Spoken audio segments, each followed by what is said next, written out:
Wahey! Wahey! I remembered to say it this time. I think I forgot last year. Do we still say that? I guess we still say that. It's a brand! I think I forgot to say it last year, and you guys all yelled at me for not saying Wahey. Fair.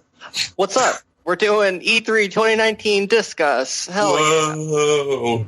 I'm Sizz16. I'm your host with the most. And I got some friends with me today. We're going to start with my good pal, Business Kong, a.k.a. Monkey. Ew. How's it going, guys? Tight. We've also got Illa Weaver, or Sarah. Hello, lovelies. Next up, we got Big Odin Spack. Hey, what's up? Odie. I'm only here to talk Nintendo. Let's be real now. After that, we got the one and only Pixel Plume. Hey, y'all. Send me $20 here. And we got Big Slim Kirby.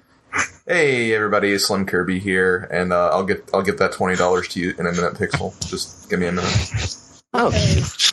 And last but not least, we got Taryn. Hey, y'all. Send me $20 here. No. No, Taryn, That's fair. Later, but maybe. Oh, we're just reused bit. Look, you got this. Yeah. So we're going to talk about E3, and it's going to probably not be 14 hours like it was last year. We're going to try to go fast. But there wasn't a Sonic game? Well, there was. There's half of one. Yeah, there was half. Okay, of one. point. All right. So we're going to start with EA Play, which I didn't actually watch that one, but it happened. Anyone would we want to start with Jedi Fallen Order? That's probably the only thing we'll talk about, I'm going to guess. Honestly, it ended there for most of us, I feel like. I mean, but it looked really good, though. It was Cool. Yeah, it gave me vibes of what were the ones that were on the Wii? Force Unleashed. Force Unleashed. It gave me Force Unleashed vibes, and I really enjoyed those games. I guess a little, and I did think it looked cool. A little criticism off the bat. I don't know what it does. This is a different kind of Star Wars game, though, because it seemed a little like, this is certainly a Star Wars game. I think it's just a callback to action platformer like games like that, like Shadows of the Empire or Force Unleashed or something like that, where they're like, hey, it's not going to be decision based. You're a Jedi. This is the story. You go from point A to point B. And it looks really fun to play, but I think that's mostly what we're going to be getting out of this. Yeah, I think the combat looks solid. My only concern, because we keep mentioning that it looks so much like Shadows of the Empire and Force Unleashed, is, they're definitely setting up an interesting story, but it's not anything new. And is it going to be a long story? Because Force Unleashed was incredibly short. I do remember that game being short, but I did like it. Yeah, the lightsaber combat looked really, really cool. Just being able to reflect bullets and stuff. Just the fluid nature of how the gameplay. Yeah, you actually get to do Jedi things. Yes, exactly. Hell yeah! And you have a cute little robot too, so it's like a droid or whatever. Yeah, I think. I'm sorry, you can go, Monkey. I was gonna say, I mean, hey, it's EA's a last effort to hold on to the Star Wars brand before Lucasfilm takes it back. So I'm hoping to make it a good one. I was gonna say, it's developed by Respawn Entertainment, who is a solid company. Titanfall 2, and Apex Legends. Those are their big games. I know those are all pretty well received. It'll just be interesting because those are all first person shooters. I believe. I'm not sure actually if Apex Legends is first person or not, but we'll see if that transitions well into a Star Wars action kind of hack 'em. Yeah, from a first person shooter to a third person sorter. I hate that, but it's good. I think one really cool thing about this too is they've confirmed that it actually takes place within the Star Wars canon. This is a canon. Within the movie timeline, it takes place between episodes 3 and 4. So it's really cool that a video game is going to be part of such a There actually story are other video franchise. games that are, and I am talking post when they got rid of everything, because technically the MMO Old Republic, and by that extension, Knights of the Old Republic 1 and 2 are still considered part of the canon. Yeah, well, that's pretty cool too. I didn't realize that, honestly, but this takes place in like the movie canon, whereas those are like way before that, right? Mm-hmm. Yes. I mean, they pretty much got rid of like all other canon. I think like when Disney bought it, right? Yeah, they kinda got disavowed, rid like, of the whole expanded essentially universe. everything. Yeah, they just called up their good buddy from the Marvel Cinematic Universe, just snap his finger and take out the whole canon. We also own you, by the way, Marvel guy. Damn, Marvel guy. Marvel T guy. The T stands for Thanos. Oh my god. Okay. This is a great talker. Any last bits on Jedi Fallen Order or EA Play in general?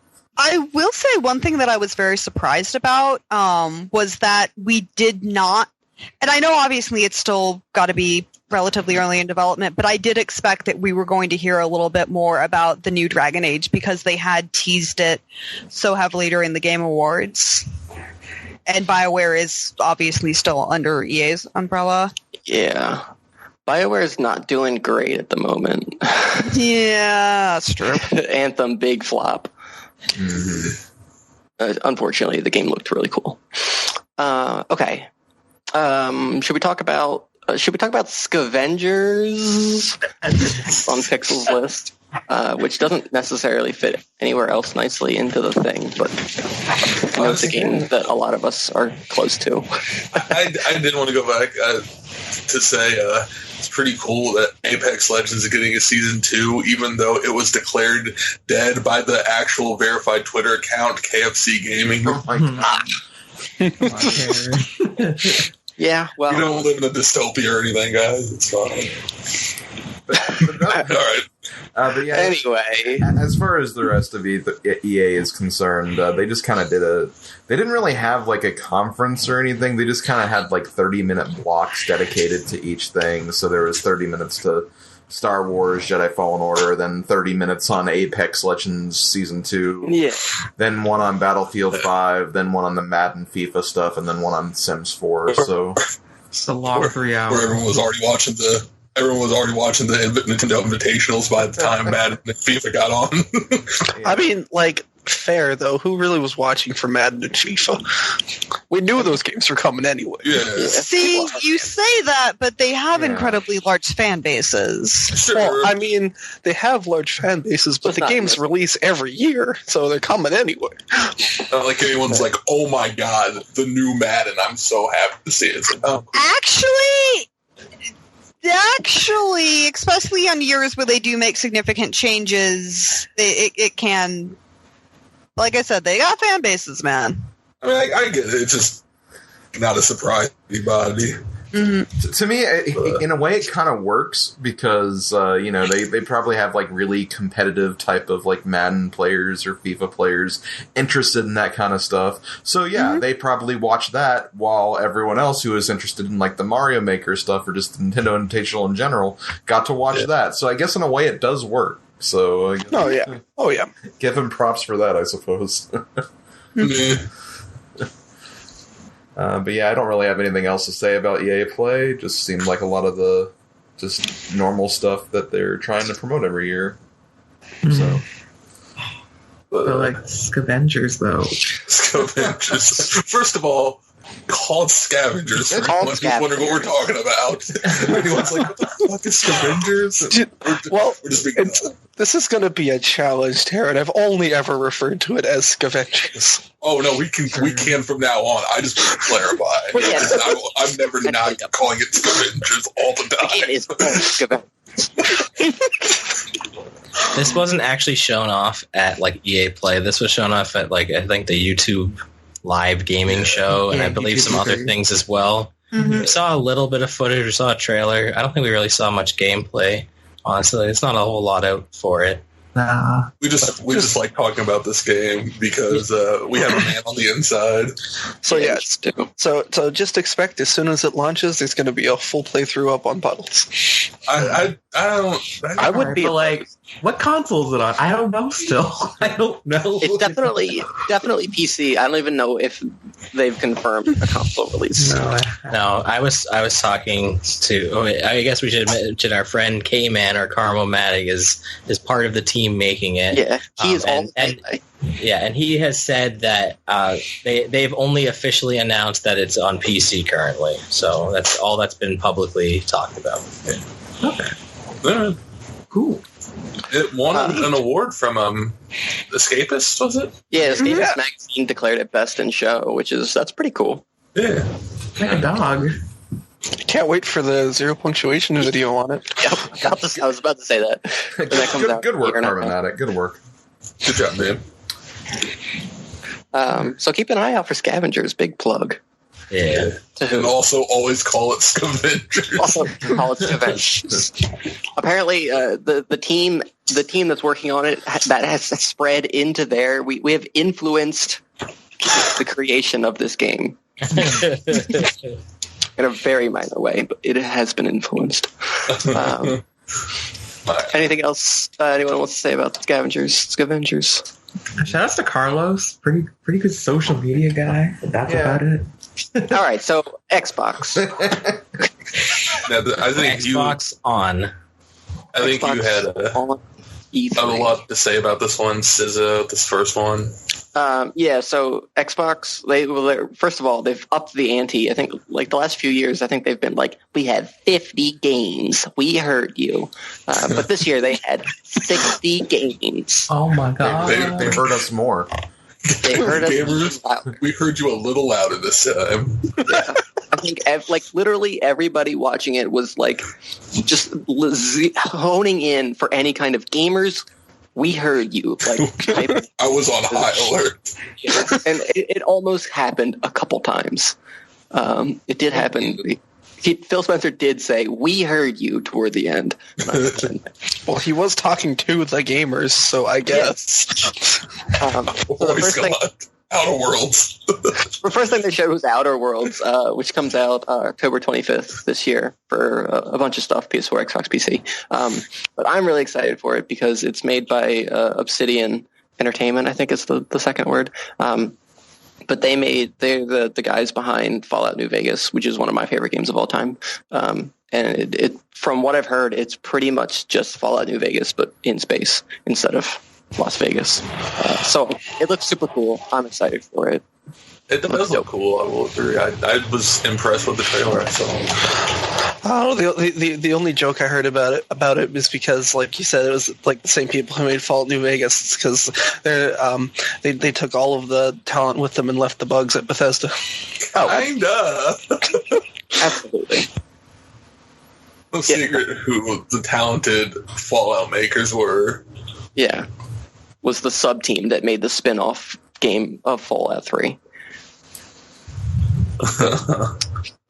So yeah, anyone else? Outer Worlds? Nothing I have to say. It looks interesting. Looks kind of cool. Tight. After that, they showed the first world premiere. Bleeding Edge, which looks to be like a 4v4 hero shooter kind of game. There's a lot of big personality characters. They showed them all.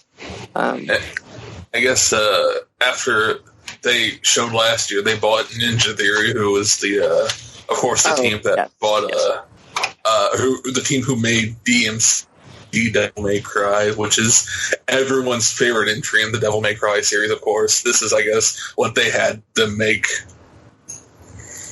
Sure. But they're also the team that made Hellblade since Sacrifice, which is a phenomenal game. Yeah, they're a well-liked studio. Yeah, for sure.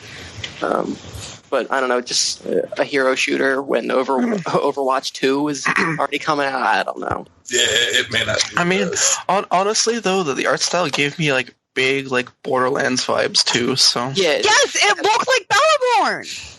Oh yeah, it did. Only they actually nailed down an art style that was pretty good. It actually, when I saw it, I was like, this looks like Gotham City Imposters, which is a big fucking reach for anyone else in this group, probably. I remember hearing about that game and nothing else. I don't know. That's that. Anything else? Buttercup's cute, but and they got grandmas. Shout out to this year being the gaming grandmas. We'll get to the other big one. Oh, yeah. In a little bit. But the only other thing I have to say about it is that it looked pretty good. If anybody else is getting it, I might get it. So. Let us know in the comments if you're getting it. Sound it off. There's like there's an alpha. I think sometime later in June. So you could sign up for that, I guess. Well, I am just notoriously bad about hearing about betas and alphas, going to try them, and then forgetting they exist. June 27th, if you're interested, Monkey. Oh, okay. So next up, they showed a little bit of Ori and the Will of the Wisps. It looks like more Ori. Yeah. Get your blind faith. So sad it got delayed. Mm-hmm. Did it get delayed? Yes. Last year they said it was coming out this fall, and now it's delayed to next February. It does look great, though. If you like Ori, this game looks gorgeous. Yeah. I would want to play the first one. If I had to play it.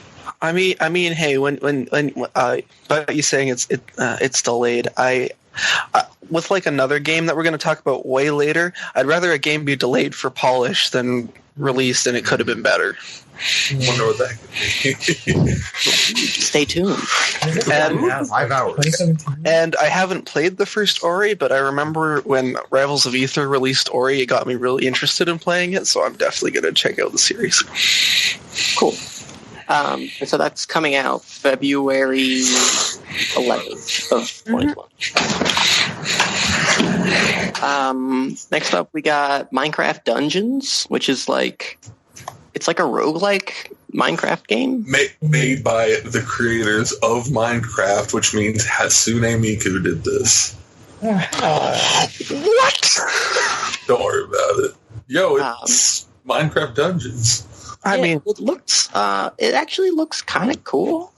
Oh yeah, I mean, all I wanted from Minecraft was vertical slabs, but I'll take this too. Looks pretty good. That's going to be on Xbox, PC, and Switch, which is pretty cool. So maybe it actually will see some play in this group. Yeah. But there's a chance. Microsoft being, again, pretty friendly with Nintendo there, which I have one more thing to say about that. By the end of this conference, there was one other thing that had my suspicions raised. Okay. Yeah. Minecraft looks like Minecraft. Looks like a roguelike, which I'm generally not a huge fan of, but it did look kind of fun. Yeah, it's a good way to kind of incorporate the already existing Minecraft fan base and kind of try something new, and then also get some other people who might be interested in roguelikes involved. So, hell yeah, makes sense. Good business decision. Let's see. We're looking at so we're looking at two sets of notes. I think a lot of people here. One set that I kind of made, and one set that Pixel made. And I just want to point out that after Minecraft Dungeons, the next thing on Pixel's list is Phil Spencer. Everyone's panties be getting wet. You could probably skip this point. I just want to point that out, that's what Pixel wrote. So Phil Spencer came out. He talked about Phil Spencer-y things. And then we saw Star Wars again, so we can skip that. And then they kind of quick went through a couple games. This next one was really bizarre to me. Yeah, this kind of came out of nowhere. So it's Blair Witch is what it's called. And it comes out in August 30th of this year. What an odd thing to make a game out of in 2019. Yeah, in 2019. I feel like I wouldn't have been surprised to see something like that maybe 3 or 4 years ago when Slender and all of those kind of games were super big. Right. Yeah. But in 2019? So comments correct me on this. I think I want to say there's like a Blair Witch Netflix series or something in the works, so Probably. that may right? be part of the reason why the timing is now.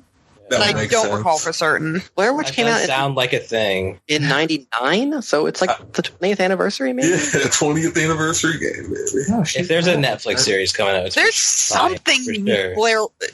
Blair Witch that's coming. I don't Yeah, know. I don't The pay original attention. Blair Witch anymore. did come out in 1999. I believe it. So yeah, maybe that's the reason. Shout out to everyone, like I've seen this not only in our Twitch chat when we were watching this, but also like on Twitter as well. It's like shout out to people just joking about like this is the Blair Witch Project, and that's like, oh yeah, I guess it is. Oh yeah, it sure was. It sure was. Yeah, it was pretty much once everybody saw the guy standing in the corner, it was like, oh, So like, what is the Blair Witch Project? I don't know. It's a project. it's a movie, pal. Oh, okay, well, It's like a, what am I gonna do? Watch a movie? like a spooky movie. I think it's like through the perspective of some kids' cameras. It's the I think first. It was kind of the beginning of the like amateur shaky cam-ish. Oh yeah, like a found footage sort of thing. Yeah. yeah, Yes. and also I think the ending was like annoying. It like pissed a lot of people off or something. Yeah, And it made a lot of money. It sure did. did. So anyway, anything else? Blair Witch. I'm not getting Move on to this next one. I need to see gameplay. So next up is big Cyberpunk 2077. This was kind of like teased very briefly last year, but we got a pretty good look at it. At least some cutscenes this year.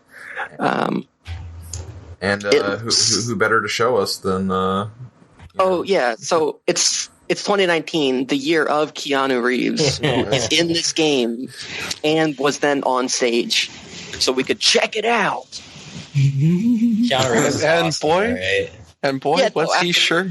And boy, was he sure breathtaking. So were we. I just love seeing like the Xbox logo next to his name when they like flash his like name on the screen. Yeah, Microsoft presents Keanu Reeves. Keanu Reeves. By the way, You know what? I'd be down for Keanu Reeves, the video game. That'd be a like good one. any game can be improved by adding the man who played Ted Theodore Logan. That's all I'm saying. Whoa. Anyway, it looks graphically amazing. I can't believe those are squares that we're looking at, but like super tiny. Looks cool. Yeah. We real. haven't actually seen real gameplay for this, have we? Like, wasn't it just all trailery still? More think cinematic. so. It might have It might have been. I think that fight Gameplay. could have been actual gameplay. I don't know. What if they just released it and it's actually just a movie? I think the world looks very cool, and like obviously, like it looks like a very interesting place to be. I just hope that the gameplay supplements it. Right. Yeah. People are really hyped about this thing, and I feel like I haven't seen enough of it. So it's hard to be excited when I don't. It kind of like Death Stranding in that way. Yeah, exactly. I'm excited for that, but what is it? What is it? We kind of know a little bit now. Do we? I don't know. I feel like we're just like the day before Death Stranding comes out, Kojima's just going to release a statement like, I've never known what's No, going to happen. Kojima has said what it is. He said it is a new type of game that blends like stealth and action with this like social bonding. Oh, It just stealth action video game. I know. It just like just would be funny if he's like, But it's not Yeah, a stealth I've- action game. I've just been saying things. I just don't know what I'm doing. It comes out tomorrow. Hopefully, it'll be fine. I don't know. I procrastinated this project. Oof. Can I get an extension? So that got a release date of April 16th, 2020. That feels like that doesn't feel like that's real. I feel like it's going to get delayed. That doesn't feel like a real date to me, I could honestly. see that. Yeah. I feel like it's real because it actually had been in development for quite a while before we saw that look last year. It's one of those games that no one ever thought was actually going to release, and now it is. I don't know. Do you think it'll be a next gen game or a this gen send off? I think it's going to be a this gen send off. Okay, I think so too. Yeah, Right. Because we'll get to it at the end, but I think most consoles aren't going to come out until holiday next year. Yeah. And we'll have to learn how to say goodbye to these consoles. Just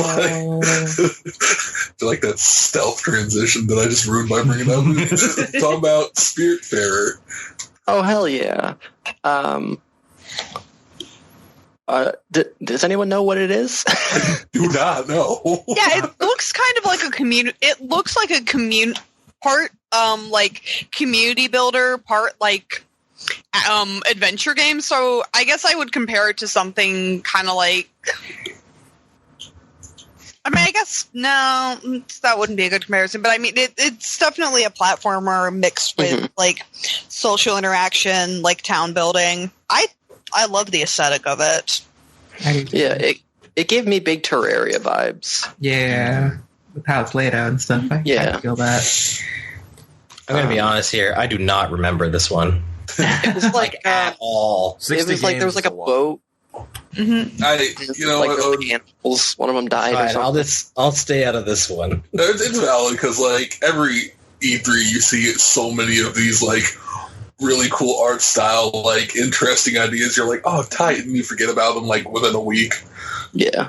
Yeah, remember that one boat game last year? It was kind of foggy and stuff like that. I do remember that. I couldn't say what it's called. I don't remember the name. Was that last E3? That wasn't some sort of conference. Yeah, that was last E3. Yeah, that was last E3. It's like Ubisoft or something, right? Yeah, that sounds right. But yeah. It looked neat. I just don't know what it is, but I guess what Sarah said sounds like it could be right. Yep. Anything else, Spiritfarer? Nah. All right. Next up, you know what, Sarah? I guess this is appropriate. Do you know what game is next? Have the next game? I don't work for them anymore, you realize. But yes, GameStop will soon be able to say that they have Battletoads in stock. Hell yeah. Well, they can already because they sell it in the retro stuff online. But not the point! New Battletoads! Look, there's going to be so many memes about people calling and asking for Battletoads. The new Battletoads now. Oh, absolutely. I'm not as offended by the art style as a lot of people are, but I also think it could have looked better. It's okay. It kind of took me by surprise. I kind of thought, oh, this is what it's going to look like. The biggest thing that surprised me is someone broke down that there's a frame, the new design for the Dark Queen is very different. Yeah. I don't know if I remember seeing her. She looks like Shigo. Don't know who that is. From that's the Kim Possible. The anti-Kim, right? I see. Look, I didn't watch that show. But yeah, it looks like Battletoads. So is it just a remake of the original, or is it going to have new content? It looks. I believe it's an entirely new plot. Interesting. The original Battletoads is Rash and Pimple, I believe, trying to save Zitz, if I'm not mistaken. So this one is a 3-player. It can't be the same thing. Yeah. But I will say, you did see another turbo tiles, turbo tunnel style bike section, but it was from the behind view, which I think is also cool. Good way to do that in a not retro game. Yeah. Crash Bandicoot style almost. Yeah. If anything, I'm just looking forward to the music because Battletoads has a banging soundtrack. Yeah, it does. The original composed by the great David Wahey, so yeah. Hell yeah. Of course it's good. On board for this? I don't know, actually. Probably not. Could be. Yeah. It could be fun. It could be a fun Puddles project. Is it online? No, I don't think so. They said couch co-op. Yeah, they did say couch co-op. so probably not online. If it's online, it could be 3 different couches, but that's not the point. Let's move on. Anyway, You have to play it on your couch. Next up is a game that is kind of mind-blowingly awesome looking. It's The Legend of Wright, WRIGHT, RPG time, and it looks super cute. It's like a school aesthetic. Like there's lots of like papers and pencils, and like it looks like something some kid made like on his desk at school. Yeah. But it's like an RPG game, and it looks really cute. The only thing I was worried about was while I was watching it, I was kind of getting a little lost with all like the page flipping and whatnot. The screen is very busy. It does have a lot of clutter on it for sure, But a bit of cleanup in it, I think it can be a really, really solid game. Yeah, it kind of made me think of what were those games that came out a while ago for like the DS and like the. Are you thinking of Scribblenauts? Scribblenauts, yes. Oh, I love Kind of made me think of that a little bit. Yeah. Looks cool. Yeah, it's like they put Pixel Plume into an Xbox, and it's like No, a game. no. Oh no, get him out. Xbox. Pixel Plume coming to Xbox Game Pass. World premiere. Oh, no. World So premiere. solid First transition. Solid transition. Yeah, to unless anything else. No. RPG time. Legend of Wright, 2020. No. Okay. Indie Reel. They showed a bunch of stuff. I don't remember what stuff. Yeah, I wrote one game down called Blazing Chrome. It looked like a Contra. Like I don't know. It looked kind of cool. And that Contra is kind of cool. We'll talk about Contra later and the not cool version. Yeah, oof. But there's a bunch of other stuff on Game Pass. So like, if you have Game Pass, that's pretty cool. And they also announced like four new games, or a bunch of new games for Xbox Game Pass. Batman Arkham Knight, Metro Exodus, Hollow Knight, hell yeah, and Borderlands The Handsome Collection.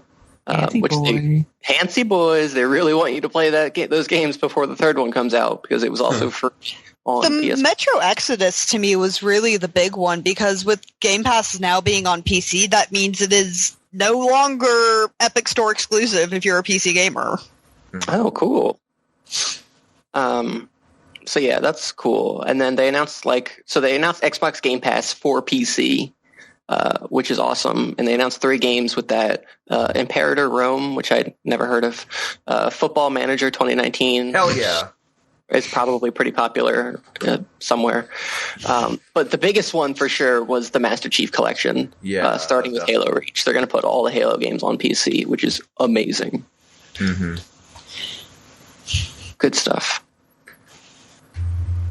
And it's $10 a month. $10 a month. That's not bad. 15 for the ultimate one. If you don't mind like streaming games and stuff like that. Mm-hmm. After that, we got Microsoft Flight Simulator Heck yeah! in 2019. It looks like a flight simulator. It looks cool, but You could fly. So you guys laugh about this, but like, do you want to know what one of the most commonly asked about games was when I used to work at GameStop? It was getting a new flight game, and especially with the fact that like Ace Combat 7, like, did that ever even come out? yeah, it's definitely one of Microsoft's like biggest things. Is a flight simulator. The craziest thing when I was watching this trailer, I was like immediately, I was like, is this Microsoft Flight Simulator? I was like, immediately, I was like, that's what this is, isn't it? Yeah. I thought it was going to be like VR or something like that. But Microsoft's pretty much stayed out of the VR game. It just seems like something that would work for that. That'd be wild if that was VR though. Like, could you imagine? Because it looked really good for what it was. It just seems like a title made for me. Right. I get you. I get you. Yeah. Next up, we got a couple quick games. We got Age of Empires 2 Definitive Edition, fall 2019. cool. You're like, what? It's got, I don't know, some new campaign or something, but Yeah. cool. And then Wasteland 3, sometime in 2019.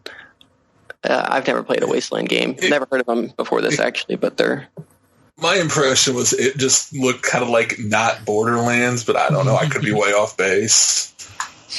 My impression was, why are you saying this is set in Colorado? This is nothing like Colorado. This is like Wyoming or Montana. It's like an XCOM game, I think. It's a strategy game? Yeah.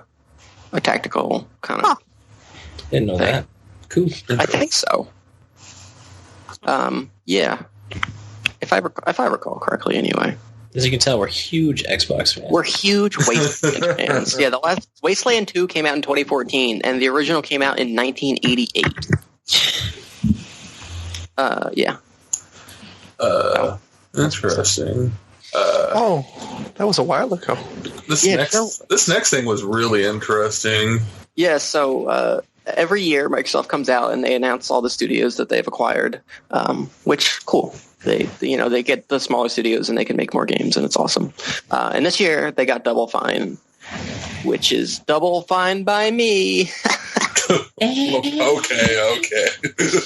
Sorry, let's settle down here. Tim Schafer came out and he was like, we're big team players. We're willing to make a new Halo or Forza or Excel. I don't know. That was kind of funny. The next Microsoft Excel. The next, we'll make spreadsheets for you, I guess. Bringing back Clippy. I mean, I guess before everybody gets too excited, when I'll get it out of the way, I'm really not a fan of Double Fine. Like their games are fine. I just don't like the Tim Schafer specifically. So I was a little less hyped, but Fair enough. else go. Yeah, I feel like I remember cringe about all of them. I don't know. I like Brutal Legend when I played it, but I was also I don't know. Karen core of the game. I mean, go ahead. Broken Age was okay, and I mean, of course, Psychonauts is a classic. Yeah. And speaking of which, they Speaking showed of off Psychonauts 2, which, first of all, it is, because it was crowdfunded, will be for all the consoles they said it would, despite the Microsoft acquisition, so that's cool. Yeah. That's good, yeah, definitely. Well, as who knows, maybe it'll end up being Epic exclusive. Oh, yeah. We'll probably talk about that later, too. Maybe. I don't know. But yeah, I'm not a Psychonauts guy, but it has like the same like style of the old one, and that's kind of cool. Exactly like Psychonauts 1. Yeah, the graphics I think are the exact same. Like, For better. Yeah. That's a neat idea. I was watching the gameplay footage of it that they showed later on during E3, and yeah, it's pretty much, if you liked the original Psychonauts, you're going to like Psychonauts 2. It plays almost exactly the same. Hell yeah. From what I saw. And now we just need Once Upon a Monster 2, and then we're good. I forgot about that. So yeah, Psychonauts 2. Sometime in 2020, that's all we got. I'm excited for it. Psychonauts is a dope. It's a classic. Yeah. It looks cool. I think a grilled cheese sandwich was on, but it looked cool. Cool. Next up, they showed Lego Star Wars: The Skywalker Saga, which is apparently going to have all 9 movies. I am That's pretty cool. hyped. I'm really am actually hyped for very that. hyped for this. Like Lego Star Wars 1 and 2. It's like I had like on the GameCube was just a lot of my childhood. So Oh, absolutely. Lego games are amazing. yeah, so I'm really excited for this, and every like I always at least pay attention whenever a new Lego Star Wars game is announced. Yeah, for sure. I'm wondering if it's going to be like just kind of a collection with like new content for the new movies, or if it will be like a complete remake of like the first 6. My understanding is that it's pretty much just going to be a collection of the existing games. If so, hell yeah. Oh yeah. Also, I've it played doesn't those. have it has the old school goofy no voiceover cutscenes. Yeah. There was no talking. There was just classic Lego. So I heard about that. So apparently, in an interview, the director was like, "Well, that was just for the trailer because we didn't have the voice acting, but we heard you guys. If you guys like that more, we'll just keep that." Oh, interesting. I do like that more, honestly. I think it's funnier. So the fan reaction impacted the game in what I consider for the better. Yeah, that's cool. That can happen. So that, yeah. Well, Your last comment that in, later. because I was going to get your last comment in because I got a lot to say about the next one. All right, Taryn. Anything else for Skywalker Saga? That's cool. I haven't played the Lego games, but maybe Guy will do a let's play. I don't know. All right, can you go Alright. next? Okay. So Dragon Ball Z Kakarot, we've been hearing about this game for a bit. It's a action RPG for DBZ. I think my biggest takeaway from the conference and seeing this game here is that was a very bad trailer. So Yeah, the trailer. Yeah, it looked from the trailer. It just looked like. It was just like, for people who don't care about Dragon Ball, it was probably like, oh good, just another whatever Dragon Ball Z game. And then for a lot of Dragon Ball Z fans, myself included, it was probably like, oh good, another typical Dragon Ball Z game. I was just like, this is the gameplay. With Dragon Ball Z games, I mean, I know Fighters was the last big one, and it was good, but you do have to be cautious because it is still a licensed property. Mm-hmm. So, I was a little worried. I was like, does it only go up to Frieza? Because then why are they showing, like, Goku fighting Frieza? That's, like, the final boss. Don't show that. What we've learned after the conferences and stuff has made the game seem way cooler, way more interesting. So, they've shown side quests, which, by the way, were hilarious because it's taking place when Goku and Piccolo are flying to fight Raditz, which, first of all, Raditz is just holding Goku's son hostage, and he's just like, and he's traveling with Piccolo, who at this point hates him. So it's like, hey Piccolo, I know we're in a hurry, but I think I see my friend Ader down there. Hey Goku, we kind of gotta hurry. This guy's got your son's gonna destroy the planet. I know, but he's my friend. What's up, man? Hey, what's up? These robots have been a problem. I'll take care of them, man. Dude, what? It's that big. Oh my god, we forgot about the saying. But yeah, it's interesting to see like characters like Ader and Launch in a game, and like. It seems like the gameplay in motion has made me be a bit more like, okay, yeah, maybe this has potential, and it actually apparently goes up the Boo. Oh, I was not expecting. They've said that after. Oh, interesting. Ambitious. I mean, look, I was looking at some of the gameplay. I didn't look as in-depth as you, but I'll definitely take another game in my library that starts with Dragon and confuses my whole game library. I'll be honest. Go ahead. You can go. Just because I love DBZ. I'm not interested in this game. I'm so bored of this DBZ story being told and retold and retold in these action RPGs. That is absolutely valid. Yeah. Because again, does it look fine? Yeah, but nah. Well, again, that was my problem with the initial trailer because I'm like, well, you're not showing me anything like interesting. Why should I care about this game? You're just showing me Dragon Ball Z. I mean, yeah, I've watched that a billion times and have played it a lot too. So like, but I've been a little kind of like I think I'm a little more hopeful about it after seeing the after conference stuff, and I have hope for it. Yeah, I might pick it up. I need to see a little bit more kind of gameplay and substance. Yeah. But it does look it if it's if it's got like a good amount of RPG elements. I know it's action RPG, Right. so I'm not expecting the works, but like that could be cool. Mm-hmm. So that's 2020. Wait, I got one more thing to add. Hey, what's up? As someone who grew up watching DBZ, like on TV and that, and so I probably only watched through it once. Right. I haven't really played any of the DBZ games like at all. So it's not, for me, it's not really like, oh, it's another DBZ game, because like maybe I'll be like, well, maybe I'll play this one because it's a genre that's more appealing to me. For sure. So I could see that for a lot of people too, because a lot of the Dragon Ball Z games are fighters, which is understandable. One of which being like good for people outside of the fan base. Right. The rest just being like, well, I like Dragon Ball, so this is okay, I guess. I think it's cool. I do think it's actually pretty cool. Yeah. I wonder, so the trailer just had the Japanese voices, so, everywhere across America, everyone probably cringed at hearing high-pitched Goku. But for me, it was like, all right, tight. It's still I cool. like all these guys. But it'll probably have an English dub. The other footage they've shown has had English voice acting. Yeah. Cool.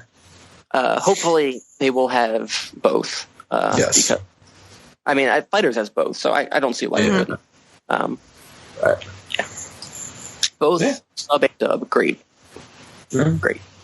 Anyway, anything else? Dragon Ball Z Kakarot. Kakarot. It's finally its time. Cool. So, next up, they showed a game which kind of interested me a little bit. It's called 12 Minutes, and it's an interactive thriller, and it's got like this Groundhog Day loop kind of thing. Not the last game we'll see with a Groundhog Day loop scheme, but it seemed interesting. I was intrigued. Anybody else? It gave me kind of like a Stanley Parable type of vibe a little bit. Where it's just like kind of you repeat like the same type of thing over and over again with like different scenarios playing out a little bit. So yeah, it looks really interesting. Yeah, it seems like the entire game or the entire story takes place in just kind of like this top-down view of like a small apartment. Yeah. So it's very kind of centered, and yeah, it seems interesting. Not a game I would pay more than $20 for that. I don't know, for sure. Yeah. I don't even think they gave a release date. I didn't catch one.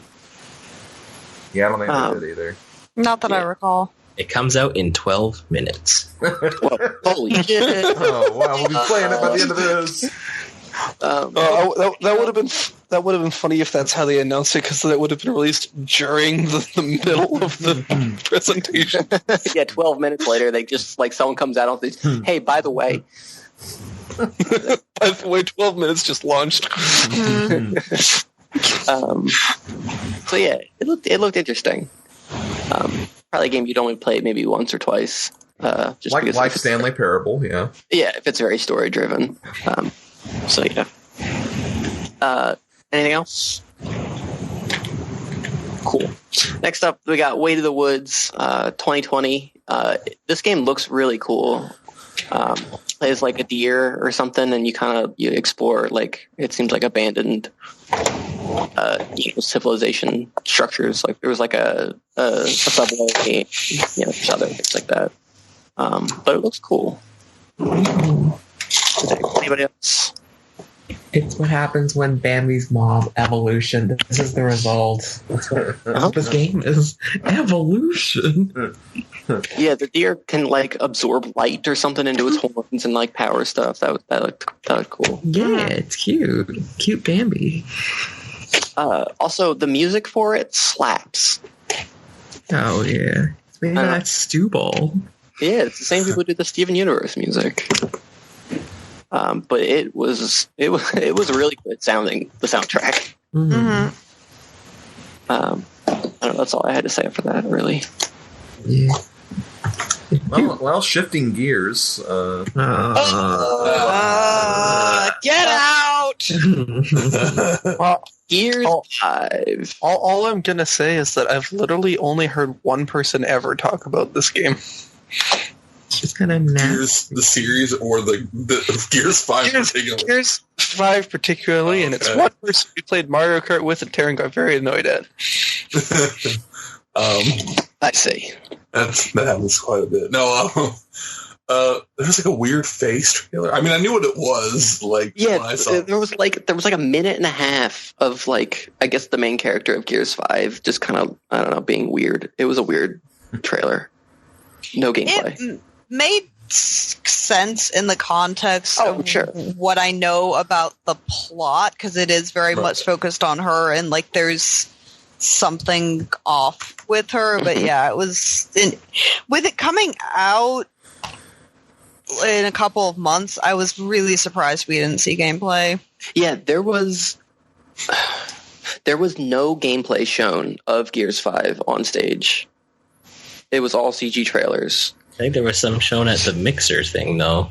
Oh, With some WWE superstars. Wasn't there stuff happening beneath the stage too? yeah. Okay, so like they talked about Gears 5 and they were like, yo, we got this new game mode. It's called Escape. And then like they kind of talked about it, and then the guy left the stage, and then like the stage exploded basically. Like there were flames and like sparks, and like the stage opened up and there was more set underneath the stage with more computers and monitors and like 3 wrestling stars or something. Like it was insane. The madmen. But yeah, it looked kind of interesting. So it's just kind of like it's a 3-player co-op. It seems like you kind of go into like a base, plant a bomb, and then escape or something. Well, it's called Escape. Yeah, for sure. But the most interesting thing was that it seemed they said you could like build your own escape missions and then have other people play them. So that sounded cool. That is cool. I really like Gears of War. I don't know if I really mentioned this. But the problem is I don't have an Xbox One.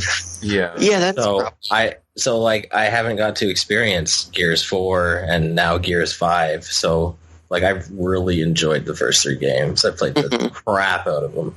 Yeah. So it does look cool. I want to play it. I need an Xbox One. I think Snack was saying the same thing. He loves the first couple games, I think, and yeah. The Gears of War 3 was like amazing. So I mean, I know that's a while ago now, but like that was a great game. So yeah, despite having a 360 for many years, I never actually played any Gears games. They do look cool though. Yeah, they're good. They kind of popularized the Horde mode. That, amazing. A lot of games in that era and Horde this era mode still. is amazing. When I first got my Xbox 360 and I made my account, I had the Gears logo as my avatar for a while, and I didn't even know that's what it was because I was just like, oh, cool, it's like a skull, and then later I'm like, oh, this is from Gears, okay. Yeah, so many people use that. So we're going to talk about this next thing. So in the first of apparently 3 appearances, 3 separate appearances in 3 different games of 3 different publishers is a fucking Terminator pack. You can play as a Terminator if you pre-order this game. We need Chris here to make a way too long fucking cut of the Terminator thing. Like, why? This came out of nowhere. It was really weird. Is there like a Terminator thing coming out? There is. Yes, there was a new movie. Oh, okay. Well, they really wanted to get problem with this. The Terminator's an awesome character. Absolutely. Don't mistake it's the Terminator. Yeah. Playing as like they showed this still of like the Terminator, the T-1000 or whatever the robot is. That it might not be exactly the T-1000, but like he's got like the Lancer or whatever, the Gears gun, and like hell yeah. Why would I not want to play as a Terminator? Was that the trailer that was playing the Terminator theme like at the beginning, or was that another one? Because I know that was another one. Because I remember hearing that one. I was like, "Is this a Terminator?" Yeah, we'll get to that. But like, okay. I heard the sound and I was just like, "Oh my god!" And then I think the third Terminator appearance, which I think was maybe just announced elsewhere, but I think is in like the Terminator is going to be in some fighting game as a DLC character. Mortal Kombat 11. Mortal Kombat 11. That's great. 3 separate appearances from the Terminator. No connection to either of them. I think the Terminator was in another Mortal Kombat game. I think. I don't think he was. It would surprise me. Maybe I don't know. Maybe I'm thinking something else anyway. But yeah, that's super cool. Any last thoughts on Gears 5 for now? No. Guess not. So next up, they showed their new Xbox Elite wireless controller, Series 2, which has all kinds of cool customization. You can change the torque on like the thumbsticks and like set different modes and preferences and like really customize the controller, which is super cool. Back. Yeah, there's buttons all over the bitch. It's cool. Yeah. You gotta, it's probably like $200 or something ridiculous, but Probably. if you're into kind of,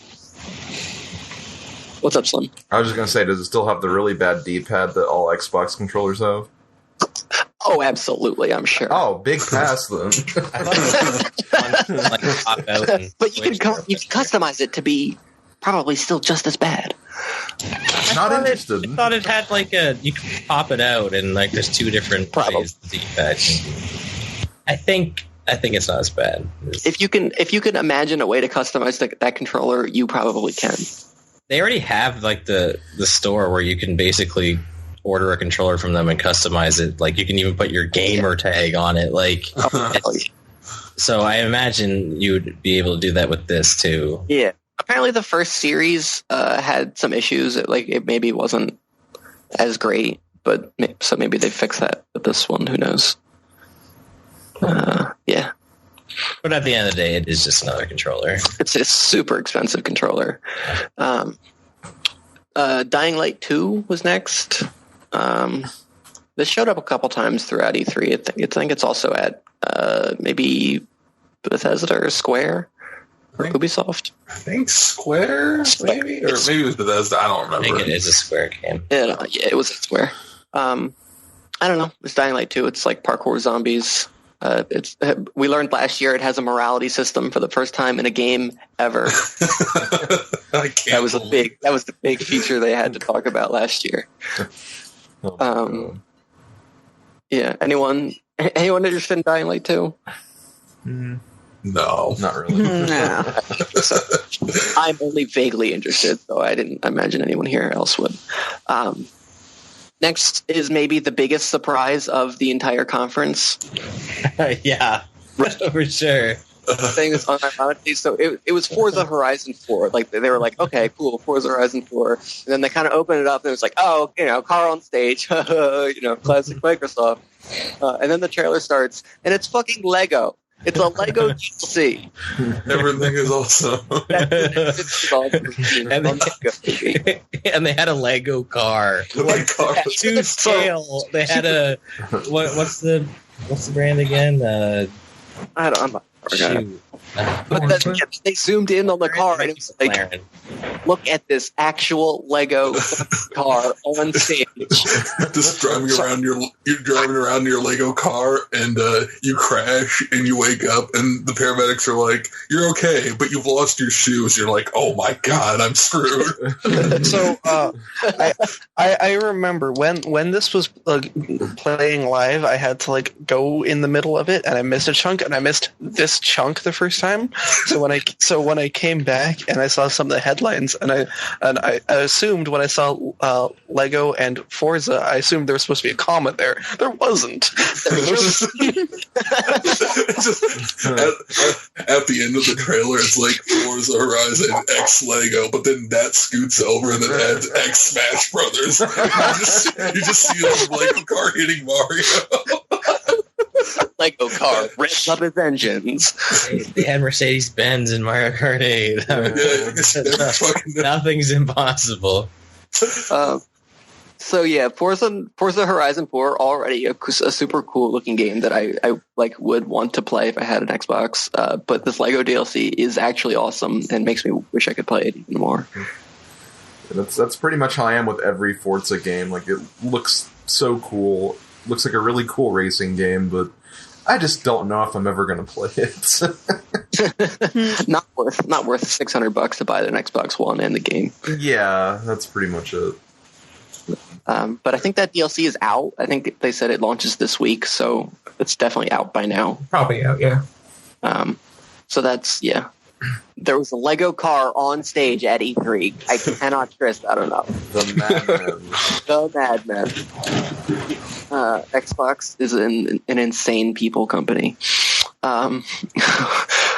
We're back to Gears, people. We got Funko Gears. We can skip this one. Yeah, let's go next. Let's just skip this. I just want to comment. This made it to 2 E3s. This made it to 2 E3s. Yeah, like, it's bad. It's bad. I also another side comment that in Pixel's notes it says Funko Pops the gamers. Funko Pops the gamers. Yeah, whatever. Skip.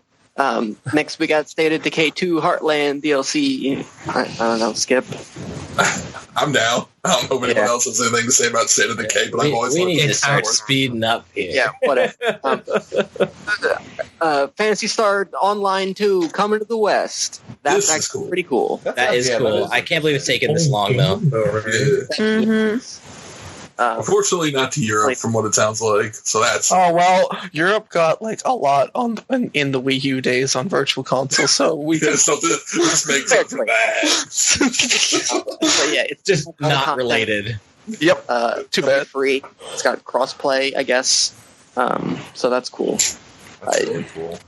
I don't know if it's just on like Xbox and PC. I guess I don't know if I think they said it's coming to other stuff at least later, but I think it might be a timed exclusive for Xbox. Probably.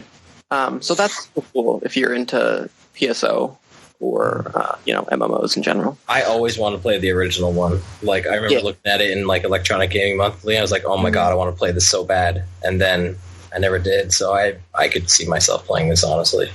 Yeah, I'd give it a look.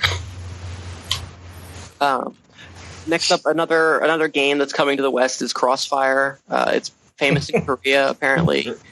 Crossfire! It was famous in the 90s. Everyone made that joke, I think. And honestly fair.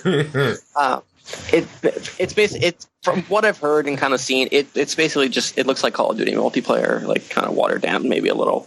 But it's super popular in Korea, and it's apparently going to be an Xbox exclusive here. So that's coming, I guess. Yeah. Anything else? No. Next up, we got a new Tales of game, and this one doesn't end. This one doesn't end with an Ia. It's just Tales of Arise. I will have to say, until I kept hearing about this game, or more seeing about this game, and until somebody pronounced it for some reason, I never read the I, and I always thought it was just Tales of Arse. Hell yeah! Can you imagine? It is an anime game, so like, nice. I mean, this could just be the code word. It could be Tales of Arisia or something by the end. Yeah.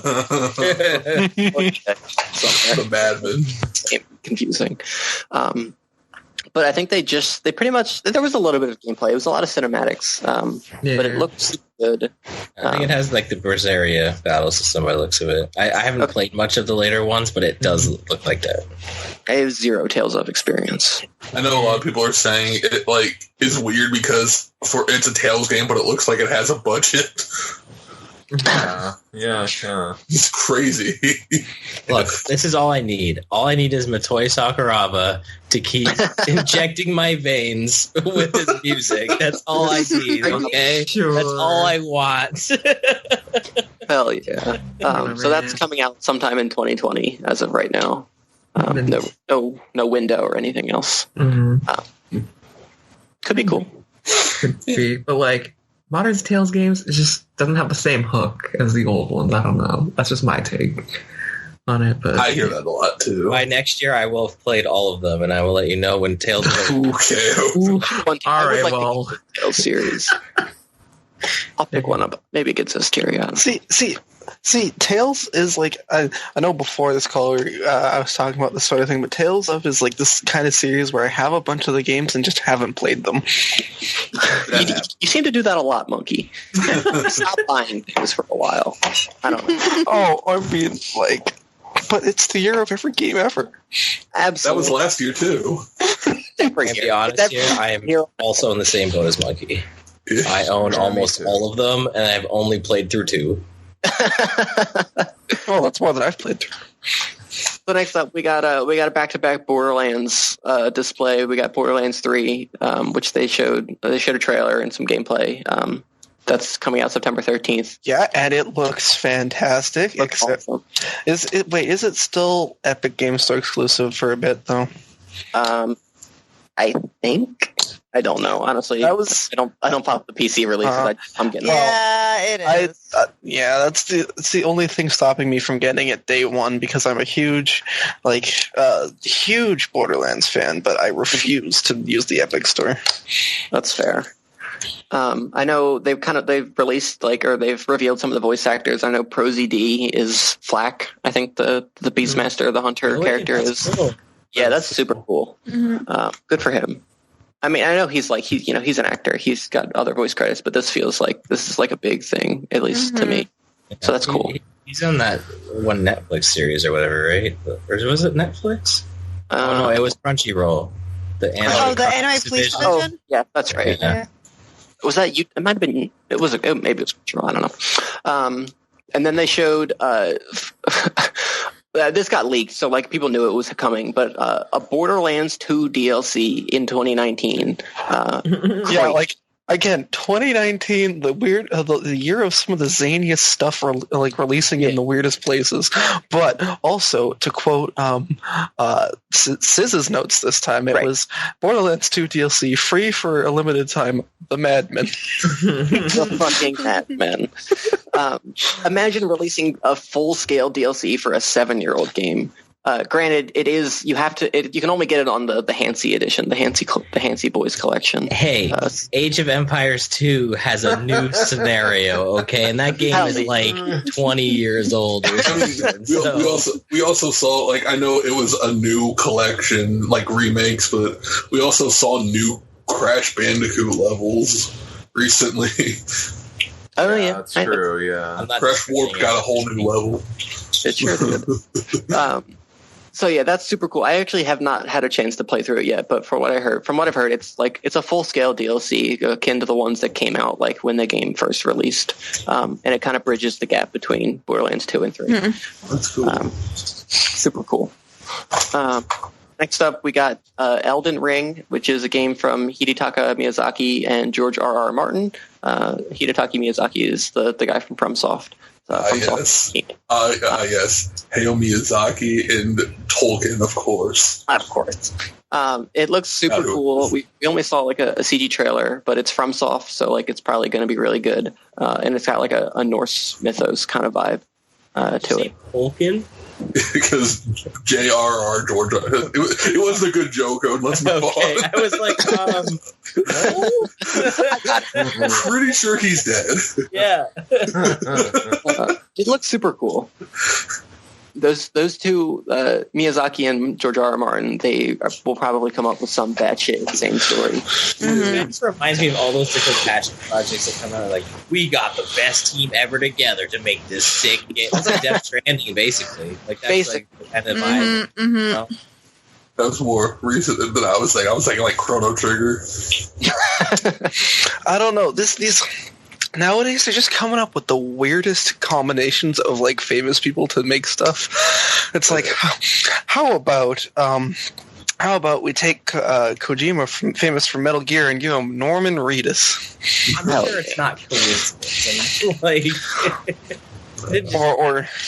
Or here's this really cool looking game, Cyberpunk, with Keanu Reeves. So, last couple things for Xbox. They talked about Project xCloud, which is basically PSN remote play. So you can play your Xbox anywhere. You kind of connect to your PC and play it through that or whatever. So that's cool. I thought PSN remote play was only local. I don't think so. Maybe it is. Maybe it isn't. I really don't know. I don't use it that much. By the sounds of this, you can stream this anywhere. You could be halfway around the world and use your Xbox One as a server, basically. It's pretty sweet. Yeah, they did say that. So maybe it's better than PSN Remote Play. It's okay. I know we didn't talk about Stadia. I know we're not going to, but it's basically like that. Yeah. Like really, like if you own Xbox One, you could just play your games elsewhere on. I'm guessing. That's what Yeah. it sounds like. I've only used PSN Remote Play once, and that was so that I could play Final Fantasy IX on my PC, so I could load up a jump rope cheat, so I could get the trophy. Hell yeah! And then second to last thing, they talked about the new consoles. We heard you. It's got a lot of numbers, 4 times more powerful processor, up to 120 frames per second. You'll never need 3/4 of those. It's got a solid state drive. It's called Project Scarlet, and it's launching holiday 2020. And we sure heard them talk about it, I They just guess. said word. Yeah, they talked about it a lot. A lot of big numbers in there. I mean, if it can do what they're claiming it will be able to do, that will be very impressive. Oh, for sure. But like they're like, yeah, it's gonna have like 8K support, which cool. But like people are even just barely getting onto 4K right now. So It's I don't launching know. with Halo Infinite. It launches with Halo Infinite, and we got a big old trailer for that, big old cutscene trailer for that. We got to see Master Chief walk a couple steps. I know a lot of people were like, well, at the end when he's like, there's nothing left, a lot of people were expecting him to look out the window and see his Smash logo. I know. I personally like when the guy like wiped the window of the Pelican, and like it was Master Chief floating there, and you know the Halo music kicked in. I got a little emotional. That was cool. The Halo Classic series. The happiest I am about this is that it's not a battle royale, which is what we were thinking last year. No, it's a new game. Like, yeah. Well, it might still have a battle royale mode. We don't know. hey, that's fine if it does, but like, honestly, last year we just heard about that Halo Infinite would exist, and we didn't know anything about it. So, last year was the year of battle royales for sure. So It sure was. There was only one battle royale. we'll talk about that soon. Yeah, I was gonna say, like, So imagine just slapping on a battle royale. So that was for Microsoft. Any last thoughts? I do have my one last conspiracy theory thing.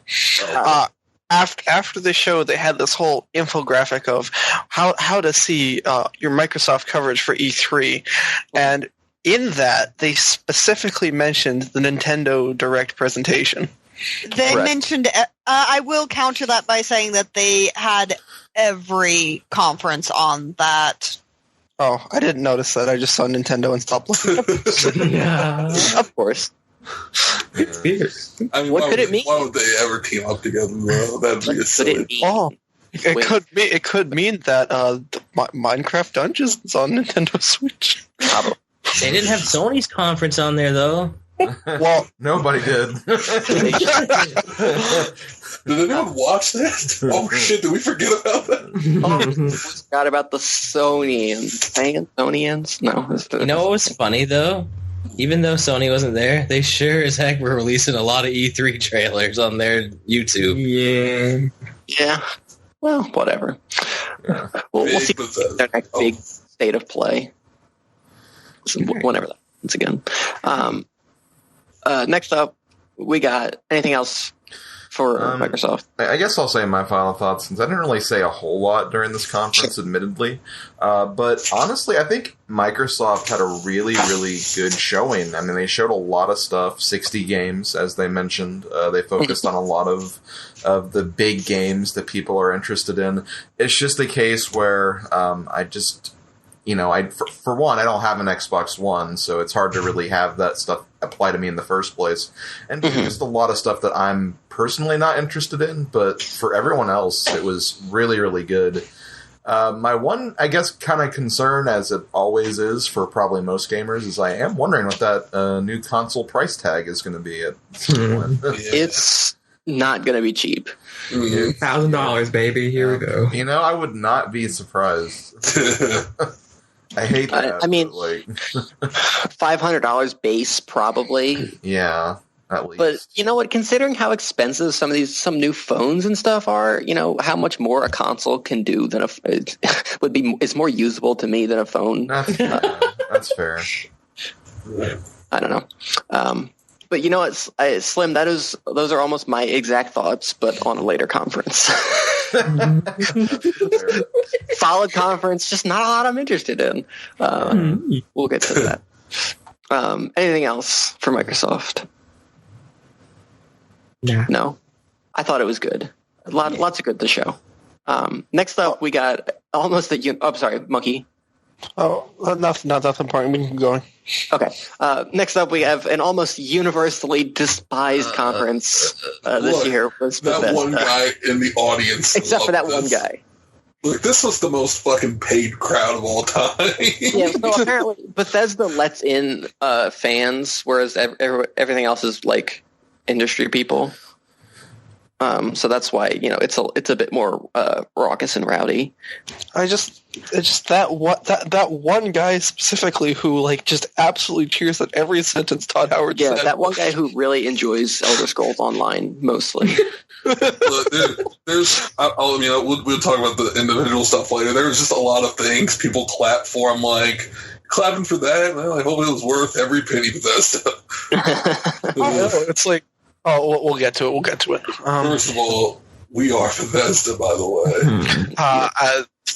We are Bethesda, except for no, we ain't. Keep that away from me. Were you gonna say something, Odin? No. Oh, I thought I heard his voice. So Bethesda. So like, there was like 3 or 4 different little like in between like promo materials of like people who work at all the studios or whatever, which is just the biggest waste of time. Like, you know what? Yeah, feel these. We're gamers too. We make the games, but we also like games. Awesome. I don't care. Yeah. Anyone else, right? Yes, totally. Okay. Oh, I definitely remember one, because this is one of the ones I did like watch with Puddles, and I just distinctly remember complaining about it every time it came up. Yeah. We get it. We are gamers. We are gamers. But the more you show us this, the less we're convinced that you are. So they opened up with good old Todd Howard, and you know what is the highlight of the show? Probably that's a lie. But Todd Howard is fun to watch. He's probably the most like real, like developer or studio head or whatever of any like place, because he always comes out and he knows and he'll tell you that he's like, he basically said, yeah, we messed up with Fallout 76. He basically said that, so I appreciate that, at least that they're going to be kind of real with you. But I'm sorry, you don't monkey. Though I will say, while he was giving his whole spiel about 76, I heard another person commenting about this. They're like, "Oh yeah, we have a great community that don't like PK each other. They just like help each other." And it was because the PvP mechanics don't work. I did not hear that. That is serious. Because he was like, we gave the fan base, tools to do whatever they want, and then they were nice to each other. But I guess it's because they literally can't be mean to each other. So they talked about Elder Scrolls Blades, which is coming to Switch, which was like a mobile game they talked about a decent amount last year. Hope you like mobile games, by the way. At one point in this conference, I think someone said, "We, like you gamers, enjoy mobile games," and it's like, I just wanted to put up a visible that GIF of Jonah Hill just in the crowd, they definitely did say that. I don't know. That was just big, hello, fellow kids moments. Hello, fellow kids. So yeah, Blades is coming to Switch. It's going to be free. It still looks kind of garbage. Yeah. It's got motion controls tight. And then they talked about Fallout 76 for a bit. they talked about they've got like some new update coming, which is adding the revolutionary feature of human NPCs. You know, that thing that they said they were never going to add, and everyone was like, why didn't you put these in? Yeah. So that's coming. It's free, so that's good, I guess. It seems like they've got like long-term story goals for Fallout 76. Is they're like, the first year was about this, and here's what the second year is going to be about. So I guess that's cool. If the people who do still play it, I like it. People haven't returned the game like this. Yeah. Which, if you got this game on PC, it's probably still on there. Yeah, you sure couldn't. And then they've got this nuclear winter game mode. It's about a royale. The scenario is that it's 52 people, 52 members of Vault 52, and they go out and kill each other, and the winner becomes the overseer. Which interesting premise, but it's a battle royale. But it's a battle royale like a year late.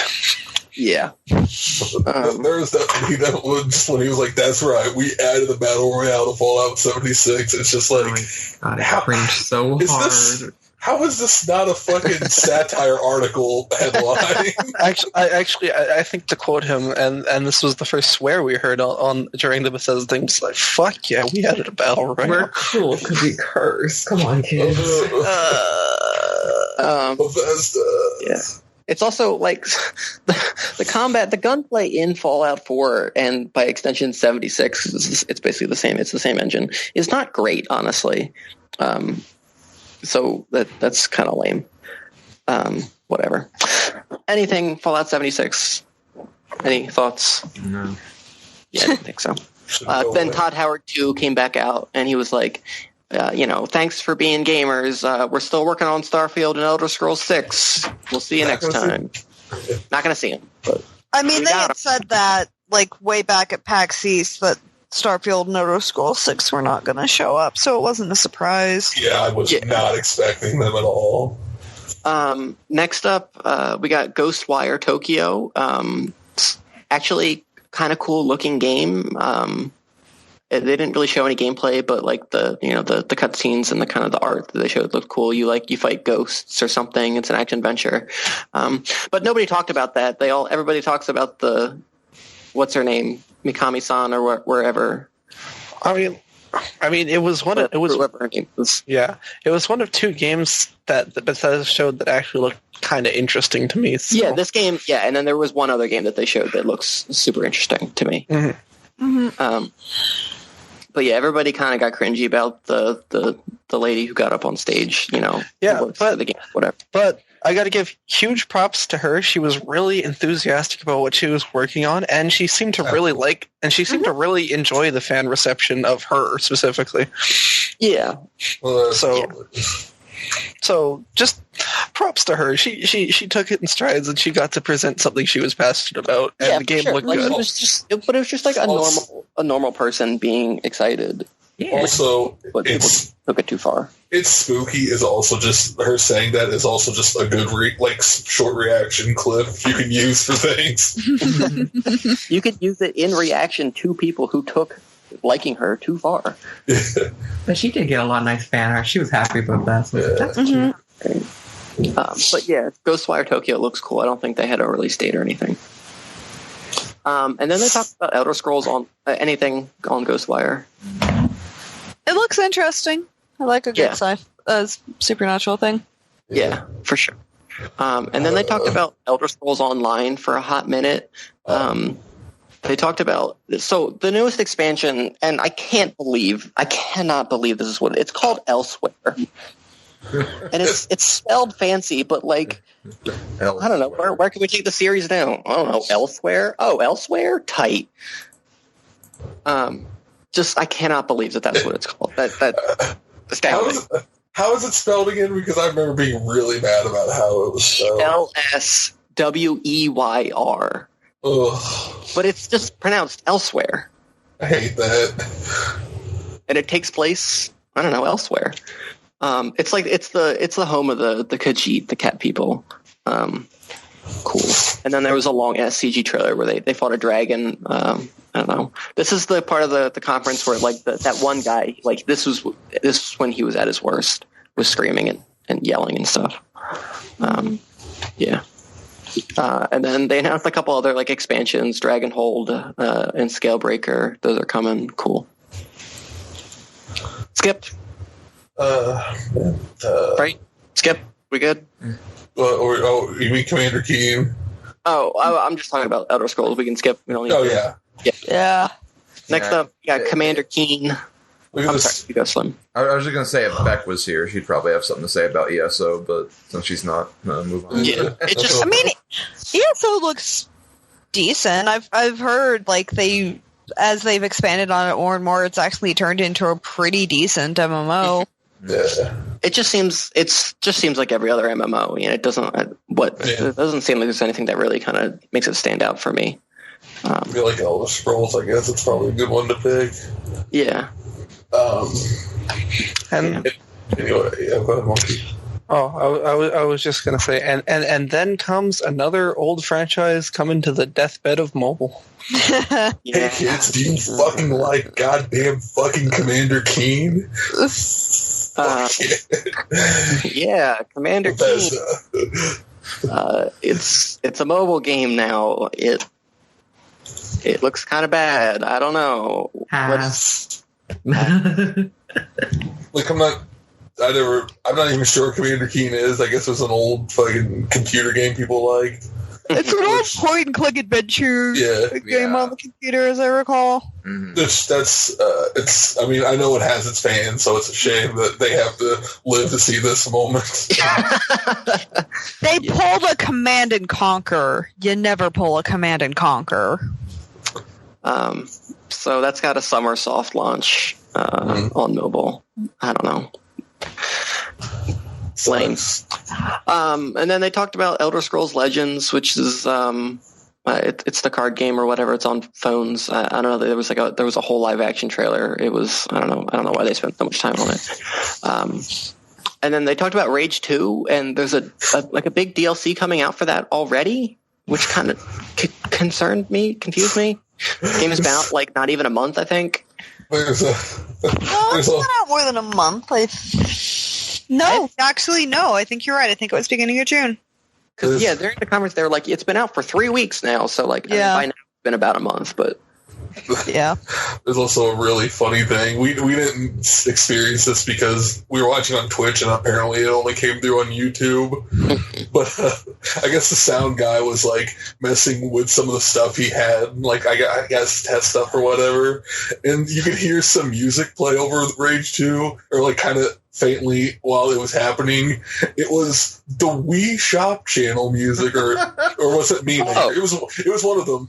Delfino Plaza and Megalovania. Oh, way. Oh, the classic 3. This happened on the YouTube stream of this conference. Yeah, no. Instead on our stream, there was just a bunch of graphical bugs, so they can't even get a conference without bugs.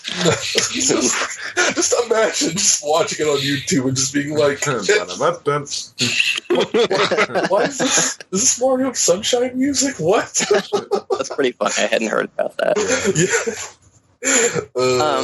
So apparently it was pretty well received, at least by critics. I don't know. It just still seems like watered down Borderlands for me. Yeah. So I don't know. Look, no Andrew WK this time. I don't care. So if you're into Rage, there's some DLC coming for you. Rage. I know we know Slim's into Rage. Then they talked about Wolfenstein for a little bit. There's like a VR game coming in July, and then the Youngblood. I guess it's a new game, but it's probably not as long as like maybe a traditional Wolfenstein. I don't know. It's like a co-op game. It looks kind of cool. It comes out July 26th. They said Nazi a lot during that block. So like I know like the game's about Nazis, but they said it a lot. Yeah.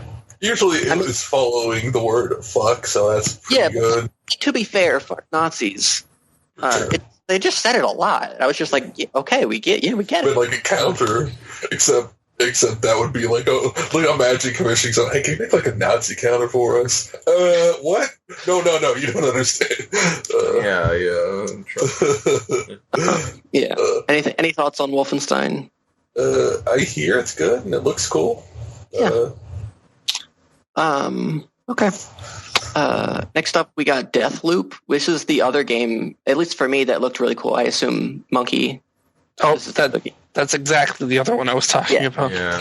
It's the second game with a Groundhog Day kind of loop. But so it seems like the basic plot seems like two badass assassins are like on this island and they kind of fight endlessly. Every time one dies or something, the day resets and they keep their fighting. But it looks cool. There's like powers and the gunplay looks pretty good. It looks interesting. The guy is, and I'm blanking on his name, but he voiced Lee in The Walking Dead. Oh, okay. Oh, what was his name? I can't think of it either, but I feel like I should know it. Yeah, like pretty prolific voice actor. Like, I'm looking it up right now. Okay. Dave Benoit, yeah. Yes, I'm pretty sure that's who voices the guy character in Deathloop. So that's cool. It's just a Deathloop, Clementine. Yeah, it looks cool. I'm interested. Any thoughts on Deathloop? Looks interesting, yeah. Okay. I think it looks interesting. It's simultaneously interesting, but also like kind of generic. So I'll be curious to see. That was really my impression. I was like, yeah, that's a cool concept, I guess, but it looks pretty, in terms of like a game, it looks pretty milquetoast to me. Mm-hmm. Yeah, they didn't. We'll just have to say, maybe it will be like that. They didn't show too much. Yeah. And then they talked about they introduced Bethesda Orion, which is I think people are maybe kind of confused. It's not necessarily a streaming service. But it is. So like it's a system that's going to make streaming services better. It's not a streaming one in itself. I don't know why they would announce this at like an event like this rather than a stockholders meeting or something like that. Yeah, it felt weird. Yeah. Also, the way you pronounced it made it sound like it was a person. Bethesda Orion's Bolt, yeah. Yeah. But basically, it's gonna make streaming games better. They said, streaming 20% faster per frame, which seems like a lot of nonsense jargon to me, but I'm sure it is actually meaningful. I don't get it either. So it's going to be super fast, which makes it cheaper. It's not going to hog up as much bandwidth. It's just going to make streaming services better, which, like it or not, is kind of the direction we're kind of headed at the moment. Don't expect this streaming stuff to go away. I think it's going to be around for a number of years. I guess slightly off topic. Do you think it'll stick around? Because I don't know. I think it will. I think it's only gotten more performance. As much as I hate to admit it, I think it's going to stick around, but I'm definitely never going to use any of them. I was saying I'm not sure how much we'll hear about it at E3 next year, but we'll see. I'm not sure. I think Xbox is going to continue to double down on its Game Pass. Game Pass, I think, is a different thing though. Than like this, like it's kind of a different beast altogether. It is. But it is streaming. You get the game. For sure. You stream the games you want.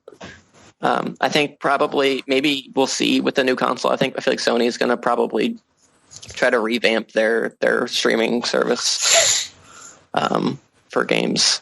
I don't expect it to go away, honestly. We'll see.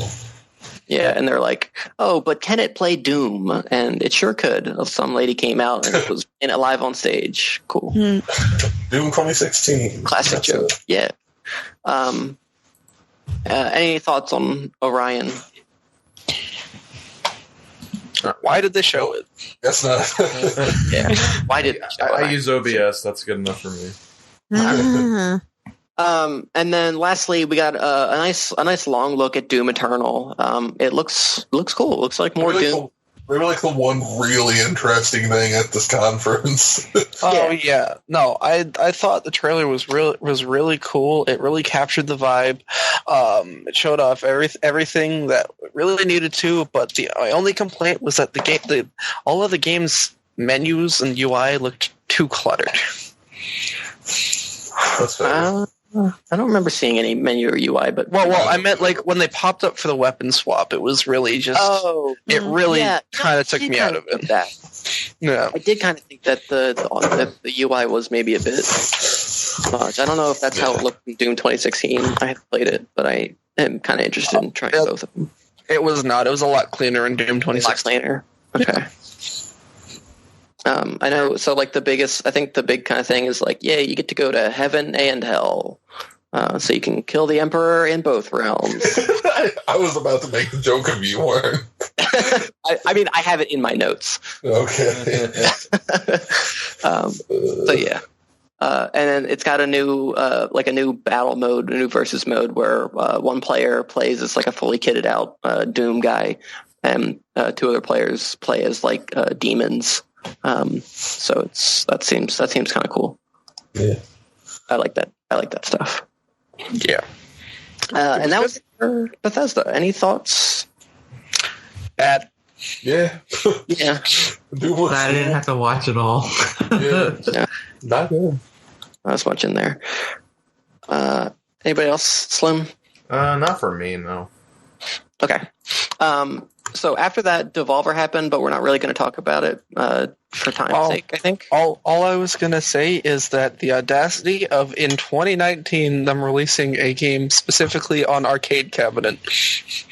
Yeah, they sure did announce an actual arcade cabinet for Enter the Gungeon, which is cool.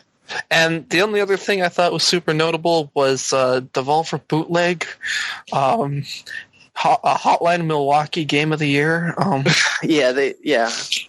Devolver is funny. I think you should check them out. I think they take the piss on a lot of the kind of industry trends, in usually kind of a humorous way. And there's kind of an overarching story. If you're into that kind of thing, I will say, like, the joke has been funny. I was kind of hoping that, like, at least the main story they have would wrap up after the trilogy. Yeah, because now it's going to keep going. I think maybe the joke will kind of start falling a bit flat. Yeah, I think I definitely this year I was a little kind of like, okay, it's still kind of, I'm still kind of into it, but not as much as the first or second year. Right. So maybe by the end of after next year, I'll be done with the bit. Yeah. I will say this though, like they seem more self-aware as a company, so like they may play on that fact. It's like this is probably a dead bit or something like that. Yeah. They showed a couple games. The one that looked most interesting was Fall Guys Ultimate Knockout. Yeah. That was a cute one. It seems like a battle royale platformer kind of thing. Like there's just like a whole bunch of players and you have to get through like a bunch of platforming challenges. It seems cute. I might check that out. Fun twist on the battle royale. Yeah. Also, apparently they leaked it themselves earlier, something on their Twitter, going with the bit like our game was leaked. All right. So now we're this one's real quick. We're on to Tom Clancy's Welcome. Tom Clancy's E3. Tom Clancy's 2019. I stole that from the Rising Super stream. I can't take credit for it. Okay. You know what? This is my worst conference of the show. Yeah. All right. Well, let's start with them opening with the Symphony. Of all game series, why Assassin's Creed? I guess it's got nice music. I'm sure there's people out there who, because it's just weird to me. Because like, I don't think like of it as having iconic music, but maybe that's just because it's like not like an old enough series. I think of that. Well, I don't know. but there's even newer series that have iconic music. That's just like Assassin's Creed has nice music, but not iconic music, and it's just an odd choice. I feel like. So there were two things in this conference that interest me. One at the beginning and one at the end, with mostly mediocre. I don't care really in the middle, except for one kind of actually hilarious thing. I know what that is. So is there anything we've all kind of got the list here? Is there any game in here that anyone has thoughts or wants to talk about? I want to talk about Watchdog Grandma. Okay, so yeah, we'll talk about Watchdog Grandma, and we'll talk about the game at the end. Is there anything else in the middle of it? I also want to mention Brawlhalla, but that's about it. Okay, then go for it. Well, I find it interesting. Brawlhalla is never one I've really looked into, but every time they announce like a new like crossover character, like they had Rayman and they have now Adventure Time. I've not watched Adventure Time, but it's making me interested in Brawlhalla that they're putting like weird and zany characters into it like that. Yeah, that is pretty cool. If you're a fan of those two things, I like the first couple seasons of Adventure Time. Yeah. I've never seen Adventure Time, never really had an interest in Brawlhalla, so it didn't do anything for me, but neat. Well, the thing is, that trailer made me specifically, like, I've never played or watched either of those things, and it made me interested in both, which is a weird thing for me. Yeah. Anything else? Anybody? What were we going to talk about? Like, Watch Dogs even? Yeah, no. So, we'll talk about Watch Dogs and. I guess the one other thing that I found hilarious was when they announced Tom Clancy and then Tom Clancy and then Tom Clancy, and then the lady comes up for Uplay and was like, "At Ubisoft, we have the most diverse library." It's pretty good. So basically, what we're getting at is there was just a lot of Tom Clancy games. There was a lot of Tom Clancy. Like 6, 7 in a row. Yeah, it basically took up the entire middle of the conference. It seemed like, which I mean, I get it. Like Tom Clancy is a pretty strong brand for Ubisoft, and they have a lot of games for it. But it was just non-stop there for a while. They had nothing to show, I feel like. Yeah. They had Tom Clancy. I don't think he was there. Well, he's dead. Yeah, exactly. Yeah. He wasn't there. Here's Tom Clancy, whatever Tom Clancy, and also Tom Clancy's shambling corpse in the audience tonight. There's fucking Division 2, which is also a meme. Now there's a fucking Division movie on Netflix, so that sucks. Yeah. Probably the weirdest part of the conference was when Rob McElhenney came out and talked about a TV show he's producing, which I guess there's some kind of collaboration between them and Ubisoft. I don't know why it was there. It was like they were helping fund it, or they were basing it off Ubisoft or something. Yeah. Yeah, it was very weird. I like Rob McElhenney. The TV show could be funny. It looks kind of maybe interesting. It's about like the devs of some, a fictional MMO game. But it's on Apple TV or something. But it just felt like a lot of gamers. Please watch our show. Yeah. I'm sure it'll just get like good how the reviews. Doesn't just get like great. how I feel like whenever they advertise something that's not games, they're just trying to like, gamers, please. Yeah. I don't know about you guys, but I'm super excited for the Mystic Quest Netflix series. I think you might have heard wrong. Don't want to burst your bubble there, buddy. What if Odin was excited because he I heard they're bringing back Mystic Quest. No, Odin. For Netflix. Like I said during the conference, not my MQ. Yeah. I was graduating. I couldn't watch. Yeah, that was the most interesting part of this, was getting to watch Pixel graduate. Was that we all kind of stepped away for a moment to watch Pixel walk across the stage at his graduation. So everybody give a big round of applause. He did a spin. He did a spin. The highlight of the Ubisoft conference. The other thing, the hilarious thing that happened in the middle was they had a Just Dance, stage dance showcase. As they do. For the norm. As they do. Which, for the first time, I was actually like, oh, thank God, fucking something. Like, it was a breath of fresh air because it wasn't Tom Clancy. That's how bad this show was. Yeah. But the wild thing is that it's coming out Just Dance 2020, I think that's the name of the game. If not, it's still placeholder. But it's coming out on the Wii. Yeah, the audacity of releasing a game for the motherfucking Wii in 2019. I know a lot of people have talked about this, but I guess an advantage to it is that like a lot of hospitals have like older consoles like the Wii. Oh no! And- I know and they do use it for like rehabilitation, so people Yeah. can relearn how to Which move and is whatnot. super cool. But still, you see the big thing that says Switch, PS4, Xbox One, Wii.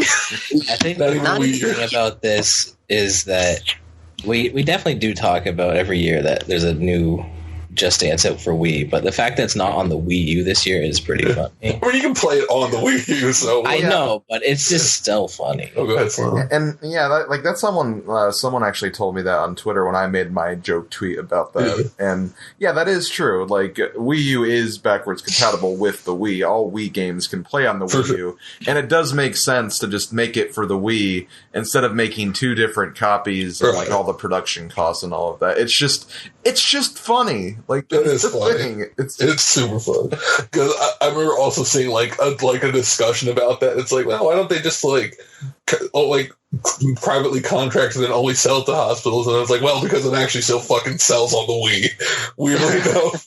Like, oh, okay. Apparently, this is the 10th game in the Just Dance franchise to be on the Wii. Also, apparently, Nice. the last one on the So, Wii like, said, just Name any other series with 10 games on it that on one singular console. That not like re-releases. Not like a legacy collection or anything. I don't think you can. Yeah. That's crazy. But yeah, aside from those stuff, I mean, John Bernthal from Walking Dead came out, and he had a dog with him to He had a dog, Ghost Recon. So everybody, lost their goddamn minds. It's just a dog. I don't know. People calm down. They're everywhere. Yeah. And then they had a Roller Disco Battle Royale or whatever that game was. Yeah, I'm not into that. It looked kind of boring. I don't know. Was there even actually any gameplay they showed? It's rainbow. Okay, so the two, unless anything else we want to kind of meme or talk about before we kind of do like the two actually good things at this show. Well, there's also, I guess, Uplay, just to mention really quick. There is that, I guess. That's The just Uplay. that's like the Game Pass of like Ubisoft, right? Ubisoft, yeah. Been around for a while. That's it, but yeah. So they opened with Watchdog Legion, which is like it's the new Watch Dogs game. And it actually looks really cool. Oh yeah, no, it looks fantastic. I thought at first when they were showing the guy doing the horrible driving and dying, and I was thinking, did they tell this guy this is for like an E3 like actual like demo? But then they announced it was like permanent. So I was like, okay, Yeah, so the basic thing is like you can recruit literally any like NPC or like any person you find on the street, and then it's also got like permadeath. So like anybody, if the character you're playing as dies, they're dead. They're out of the story, and then I guess it kind of dynamically will function like that, which is super ambitious. I know. But the best thing they showed, the best character was definitely Helen, The old lady. the old lady who's just a retired assassin. And you see her hobbling around with like a pistol and a stun gun. So great! I love Helen. So She's badass. So I can't wait for Watchdog Legion's Helen percent speedruns. Helen. Anybody else? I'm wondering if you can actually game over. Like, That's an interesting idea. Like lose every character. I know, like that sounds silly, but like wouldn't you try that? I feel like someone's going to try that, right? That is. Yeah. I have thought of that, but that's actually a really interesting point. You could do Like like locks for Watch Dogs. Someone's going to do it. Like someone's going to be like, Basically, what happens if yeah. I get every NPC killed? It would basically be you could basically do like a Nuzlocke run too. Yeah. That's super fun. Well, it's kind of got built-in Nuzlocke. Yeah, but like you could make it more special. Like the first NPC you see that's the one you got to use. You're saying like I ain't resetting for Helen? It looks pretty cool. Did they give a release date for it? Yes. I don't have one. I thought they had. I may be misremembering. I don't know if they did. Hold on. I don't think they did. It looks tight. Yeah, it looks actually kind of fun. Yeah. They I gave haven't it- really Yes, played a lot March of Watch 6, Dogs. 2020. Okay, cool. Oh, you beat me to it. I was just saying. I just want to say, like a few days before E3, and I don't want to get into the specifics myself, but Ubisoft made a statement that they like won't include like, or none of their games would include like political messages.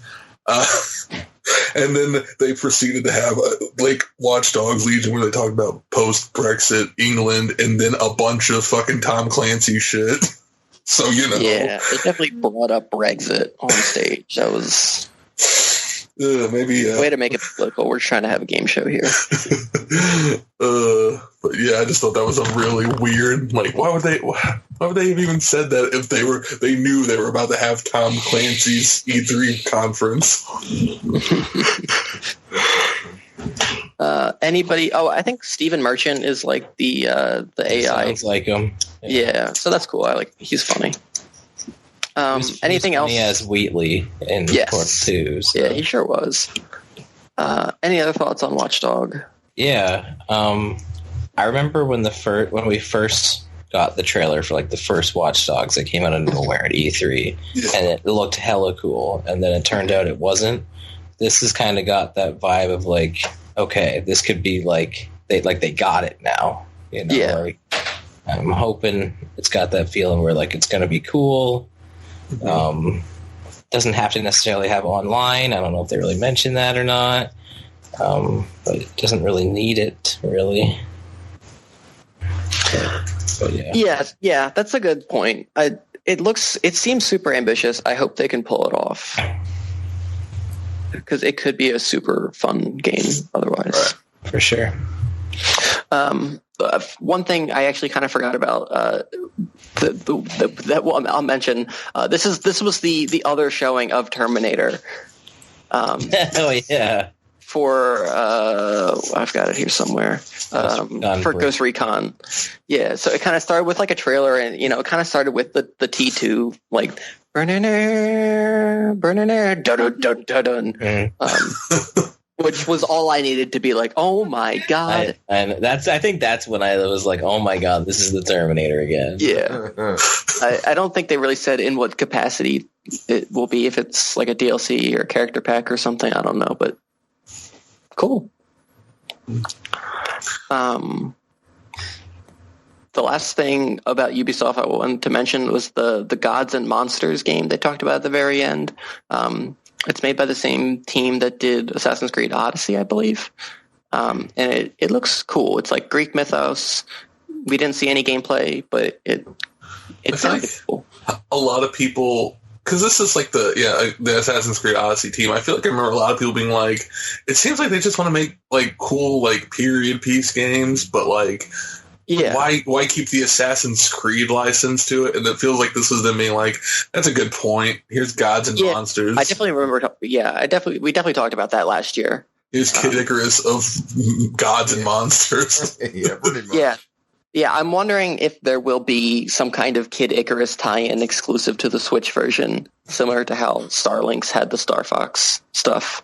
Oh, I didn't think about that. Yeah, on Switch. Yeah, cool. I forget somebody brought that up. At our Puddles watching. I think it was Snack. Might have been Snack. So yeah, I think it looks cool. We need to see more about it. Apparently it's February 25th, 2020. Cool. We didn't see like anything, so I really can't. There was no. I cannot make an opinion on it, honestly. Like just because it's a Greek mythological game, like okay, cool, that could mean anything. So yeah, for sure. I'm not going to be sold on it. Alrighty. Any closing thoughts on Ubisoft? It took too long. We talked about it here more than I thought we would, honestly. Yeah. The one closing thought is that, like I said this also, I believe, in our chat room and everything. Beyond Good and Evil didn't show up this year. It sure didn't. It did not. The other one that didn't show up was Skull and Bones. Oh, I forgot about that. Oh, I forgot about that game. I don't know. Huh. Yeah, besides the Assassin's Creed Symphony, there was no actual Assassin's Creed, was there? No. I was okay with that, though. I think it's better that they're not doing them yearly anymore. Yeah, for sure. Huh. Interesting. All right. Square Enix. Oh boy. We could probably just skip this first game, honestly. Fuck that. Pretty strong with the FF7 remake, and oh my!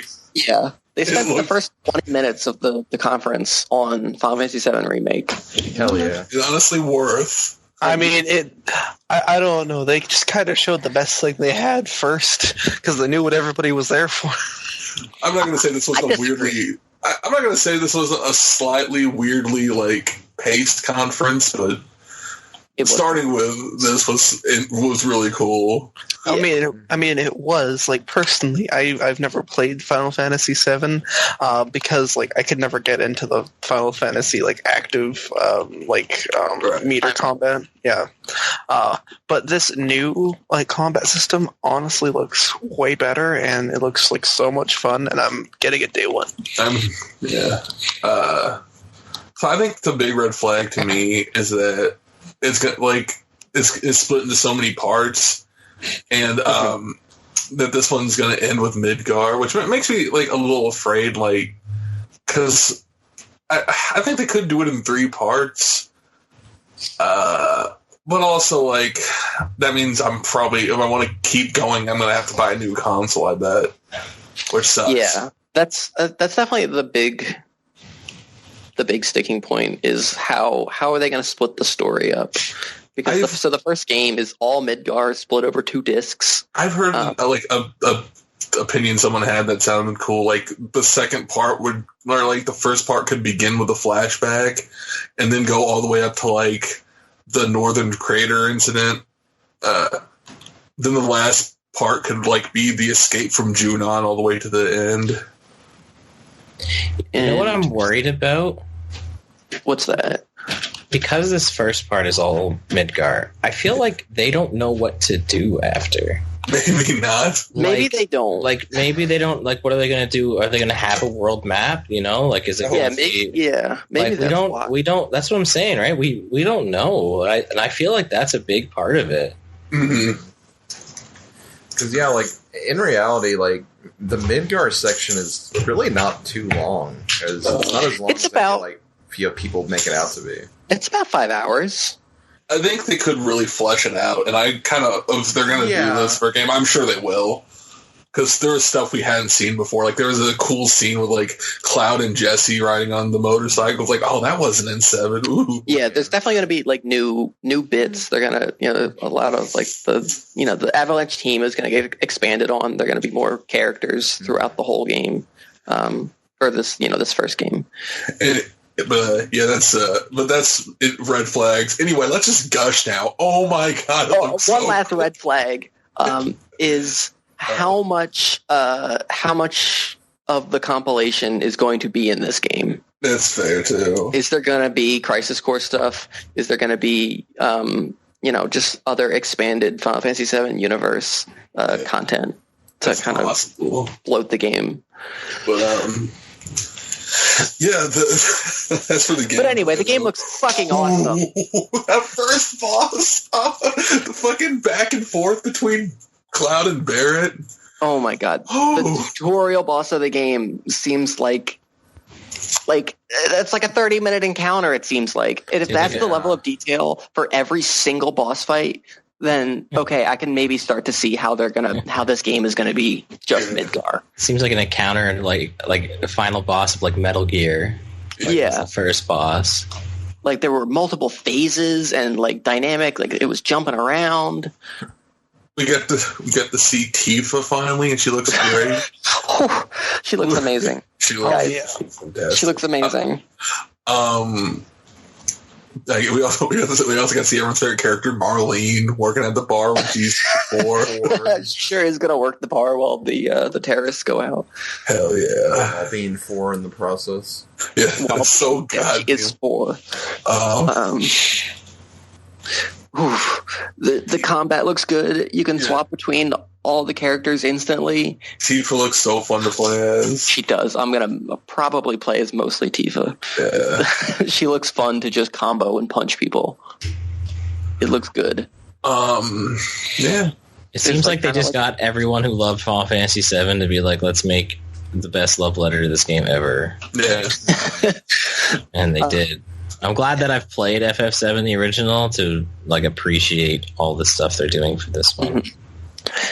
Yoshinori Kitatse, I believe that's his name, and that's how you say it, is the battle director, which is important because he was the battle director for Kingdom Hearts 2, which is one of the best action RPG gameplays out there. I love the action in that. So if it's anything like KH2 gameplay, if it has any kind of depth as the KH2 Final Mix does, then I think the combat will be good, and it does seem to be like that. Can't wait to play as Valor Form Cloud. Double Buster Swords. Hell yeah! There's also like really small details. Like apparently, like the original bar is like in a portrait on the wall in the bar. Oh, that's cute. Like there's all bunch of stuff like that. Apparently, That's like so cool. The weapon materia slots visible on them. Yeah, that's cool too. We probably. I mean, we probably don't want to take too long, but like any like other big things people want to bring up. the music is incredible. It's so good. Oh my god! The orchestration of that boss theme was amazing. I loved it. Look, now I get to hear the rest of the soundtrack other than the two songs in Smash Brothers. Yeah. Monkey, you've had the opportunity to do that. Oh yeah, you can just listen. But yeah. Okay, yeah. It looks awesome. Oh, we got a release date, March 3rd, 2020. Yeah. A lot of, I hope it's not just on PlayStation. I know I'm reaching, but like whatever, I want it. I think when they was first announced, it was play it first on PlayStation. Okay, good. I can see it. I It's definitely not that's- going to be on Switch, at least So there's no way. Well, now later. the only thing I'm conflicted with is I'm definitely getting like Final Fantasy VII on day one, but like, do I get Watch Dogs 3 days later? yeah, a lot of us really like FF7, if we couldn't tell. Yeah, it's gonna be good. I know it in my heart. I'm excited for it. All right. And that's pretty much it for Square, right? Like pretty much. Okay. I felt really bad for Life is Strange, having to follow up Final Fantasy VII Remake. You got anything to say about this after that? I know the game has fans. I've never played it. Yeah, I have the first game, and the story seems pretty cool. The first game was very good. Yeah. This is like in Dewey Cox where he has to follow up because of time constraints. He has to follow up the Big Bopper, Buddy Holly, and Elvis. I mean, to be fair, they put this here on purpose so people could cool down after that. Like they know. Surprised they talked about it solely because the game's been out for a bit, but I guess it must have just been like the last chapter released recently or something.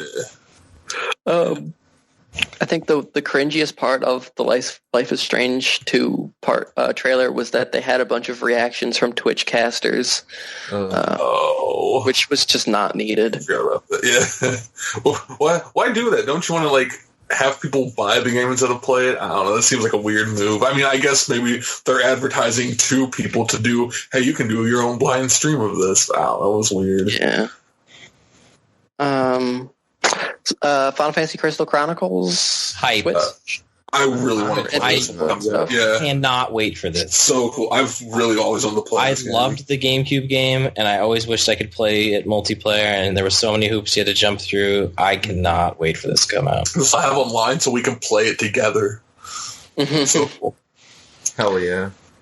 That'll be cool. Octopath Traveler coming to Steam. I think it's already out on Steam, maybe? Maybe. Might be out. Yes, it And is. Pixel's notes, yeah. Cool game. Yeah, cool game. Maybe I'll finish it someday. Same. I'm interested. I wonder if it's going to get like mods. I wonder if the modding community can do maybe some interesting things to it. I don't know. Maybe they can make the post game a little less impossible. Yeah, maybe they can data mine the script to figure out just what in the hell Ulbrich is saying when he says the battle is truly. The battle is truly. Honestly, I'll probably end up getting it on Steam because there'll probably be actual discounts for the game as opposed to it never dropping in price yes. on Switch. Yeah. So I'll probably end up getting it on Steam. Yeah, cool game. Next up, we got the Dragon Quest block. I thought there was Last Remnant next. Was there? Yeah. Yes, I have it yes. on my Last list, Remnant. They announced Last Remnant remastered. It's tight. Which I think was already on PS4, but it came to Switch that night. Yeah. Last Remnant. Cool. It's pretty cool. It was a 360 exclusive game, and now it's like, oh, we're putting out other stuff now. Dragon Quest Builders 2, which is already out in Japan for the record. It just needs to come out here. It's out next month. Yeah. Cool. Maybe we'll see something else Dragon Quest related next month too, since that's in summer. But we'll talk about that in a little bit. I don't know. Dragon Quest Builders 2, it apparently it's everything Builders 1 was, but it seems like more and better. I'm not. It looks good. I'm not a Minecraft person at all, but I loved Builders 1. I like what they did with trying to work it into the Dragon Quest universe, and it just looks like there's a lot of nice quality of life changes that they made to 2, and this one's going to be fun because it's set in the universe of Dragon Quest 2, as kind of like how the original Builders was set in an alternate universe of the original Dragon Quest. Oh, interesting. That's cool. It seemed like it had some cool stuff. It's got co-op where I think you can build things with other people. Yes. Yes. Was that in the original? Yes, but only in the free build mode. It looks like you can actually have multiplayer in the campaign now. Cool. Yeah, it did kind of seem like there was co-op for story. Yeah, and then you have your co-op NPC buddy too. Yeah. Or I have my theories on what their deal is, but I will not say. Gotcha. Dragon Quest Builders 2. Cool. Dragon Quest 11 for Switch. Gotta be better than the other version. It's gonna have orchestrated music, so. And all kinds of cool features, apparently, that weren't in there is an insane list of improvements and added content. I genuinely might get this, actually, because I haven't played Dragon Quest. Fuck anybody else who wants to play it on PS4, I guess. Yeah. Please buy this game. It is... If you're an RPG fan, it is phenomenal. If you're a Dragon Quest fan, it's got so many callbacks to the series. The quality of life improvements, like you said, the orchestrated soundtrack. They're bringing in the retro mode that was originally only in the 3DS version that never got outside of Japan. They're adding in story content. This is a phenomenal RPG that's just going to be even better. Is the retro mode literally the entire game? Yes, you can literally do the entire game in retro mode. That is so cool. And I believe you can, if I'm understanding correctly, I believe you can swap between retro mode and 3D model mode essentially at any time. That's super cool. It all is super cool. I'm never going to get to experience it because if I'm buying the game, I'm buying it on PS4. That's my little hang up.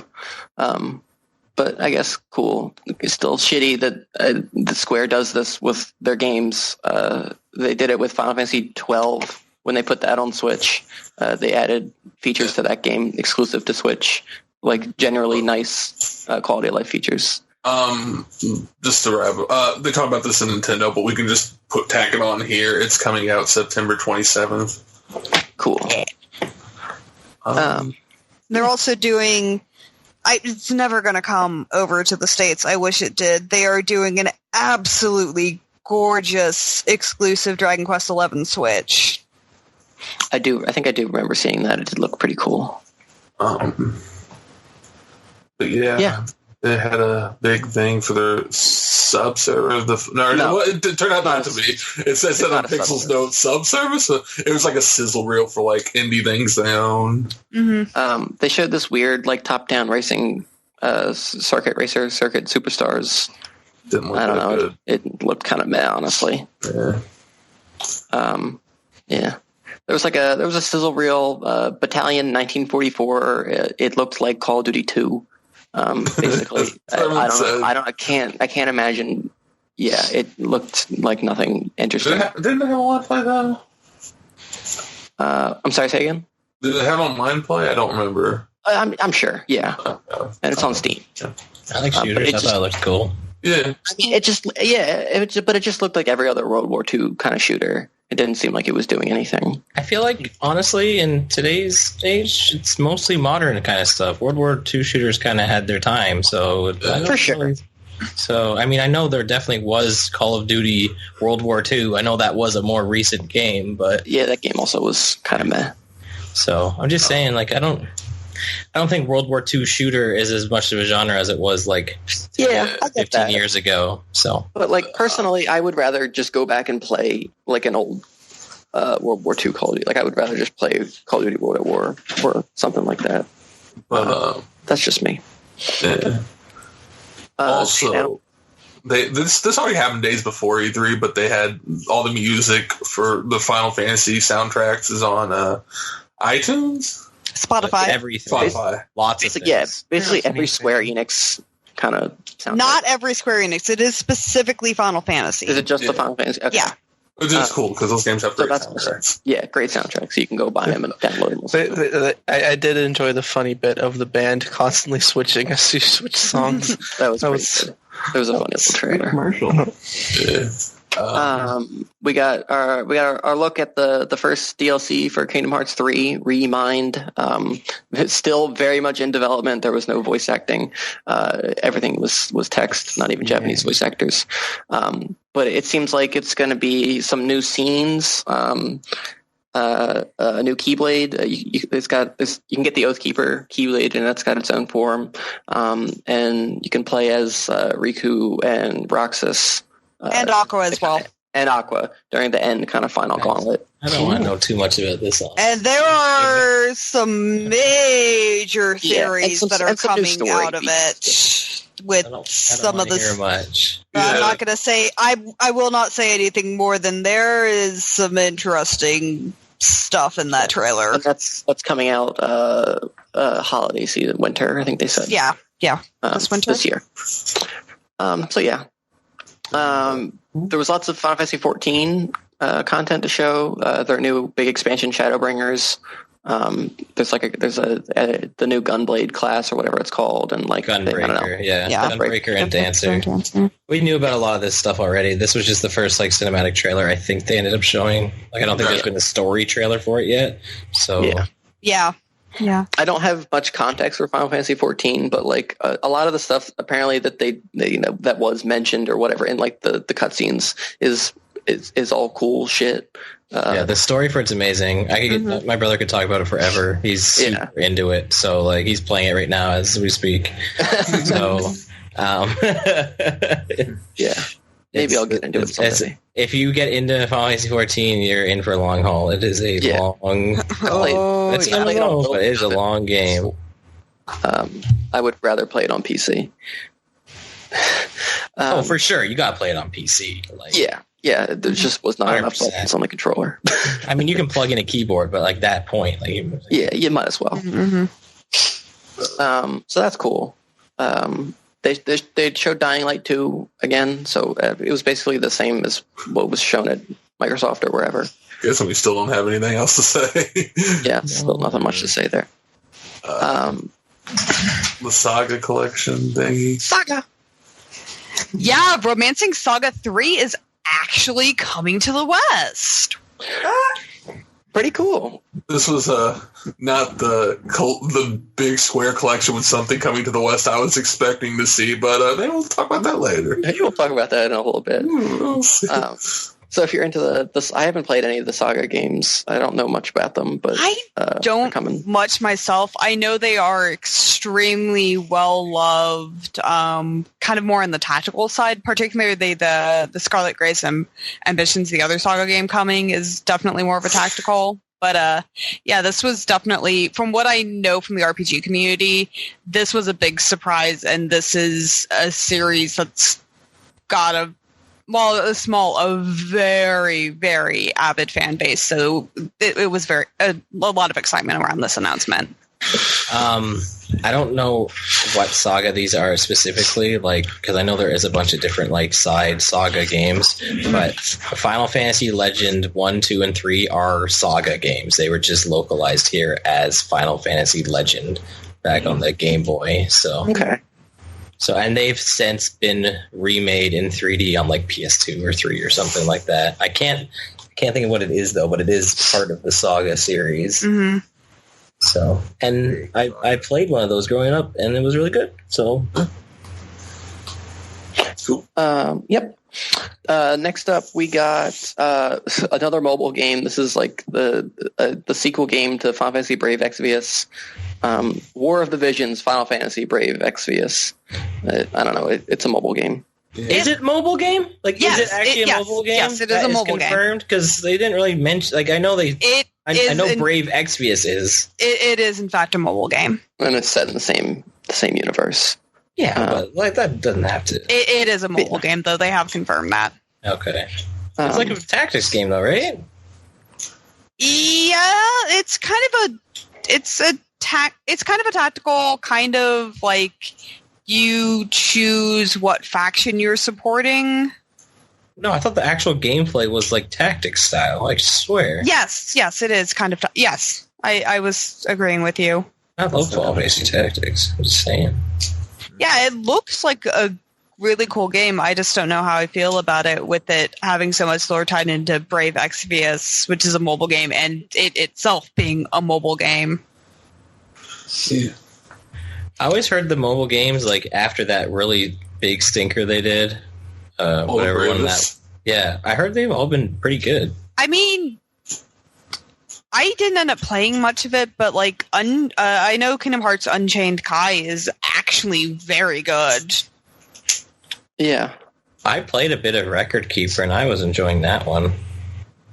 I think there's a mobile game exclusive in Japan. It's kind of like Picross. I've always wanted to play that, but that shit ain't over here. They're putting out a Dragon Quest Pokemon Go style game. Neat. That's probably not going to come to the West. Probably not. What was the title again? I remember it being hilarious. Walk. Yeah, I remember it being hilariously bad. Okay. Anyway, moving on. We got Outriders Summer 2020. I didn't remember what this was exactly, but I'm just kind of looking it up now. It's made by the same people who did Bulletstorm, which is a game I've always kind of wanted to play. But apparently it's like a shooter with online co-op, drop in, drop out, and that's as much as they've really said. Yeah. It looked kind of like Mad Max a little. Yeah, it did. I mean, maybe it was just the girl who looked kind of like the girl in Fury Road or whatever the new Mad Max movie was a few years ago. I have no real opinion on this. Yeah, I don't either. Yeah. Next up, we got Oninaki, August 22nd, Switch, PS4, Steam. I think, Sarah, you seem pretty excited about this. I had forgotten about this game, and I was, but I am super excited for it. It reminds me a lot of another kind of more indie RPG they did a couple years back called I Am Setsuna, just in terms of some of the art style and just the tonality of it, with it being so much revolving around this idea of death. I love the art style. I like the story concept. I mean, it's solid RPG combat. There is no world in which this kind of game would not appeal to me. I feel like I remember thinking it looked kind of like Tales gameplay, maybe. Yeah, that would be a fair comparison in terms of the combat style from what I remember. Okay. So yeah, that's coming out pretty soon. A couple more months. August 22nd. Final Fantasy VIII. Final Fantasy 8. They didn't forget about it. It's finally happening. The one guy who had to code the whole game from memory finally finished, and we can all play it. So Final Fantasy VIII Remaster is coming to everything right away, which that was super cool. Because I was always thinking like, okay, well, if they do it, is it just going to be on like Steam and PS4, or are they going to hold out on Switch? But nope, it's coming to everything. I might sometime play later it. this year. I might play it, even if it's apparently. I have my thoughts on Final Fantasy VIII. I won't go into them here. Some people really like it, but a lot of people don't. It has enjoyable moments. The music is really good. The music is good. I haven't played it. It looks good. Oh, go ahead, Slim. I was going to say, if you want Susan's true opinions on it, just look at Snag Attack 8's Let's Play of Final Fantasy VIII and read the comments section. I don't have many comments on there. I try to stay away from the cringers. That's fair. If you want to hear my opinions, stay tuned when I stream it, and then I will bitch about it for 40 hours on stream. Yeah, that works, yeah. Just like an hour of ranting. Are you having fun, sis? Actually, yeah, I'm enjoying myself. Oh, no, I'm having a blast. The gameplay is satisfying. The combat is so satisfying. It sucks, though. It'll be good. All right. And the last game, any thoughts, Final Fantasy VIII? Anybody going to pick it up? That's kind of cool. I don't know if I'll pick it up. It's one of the few that I don't own yet, so I will probably pick up the remaster eventually. It'll have all the features of like the all the ports that have come out. So it's going to have no encounters, an ability that's already in the game, so it'll be even easier to get that.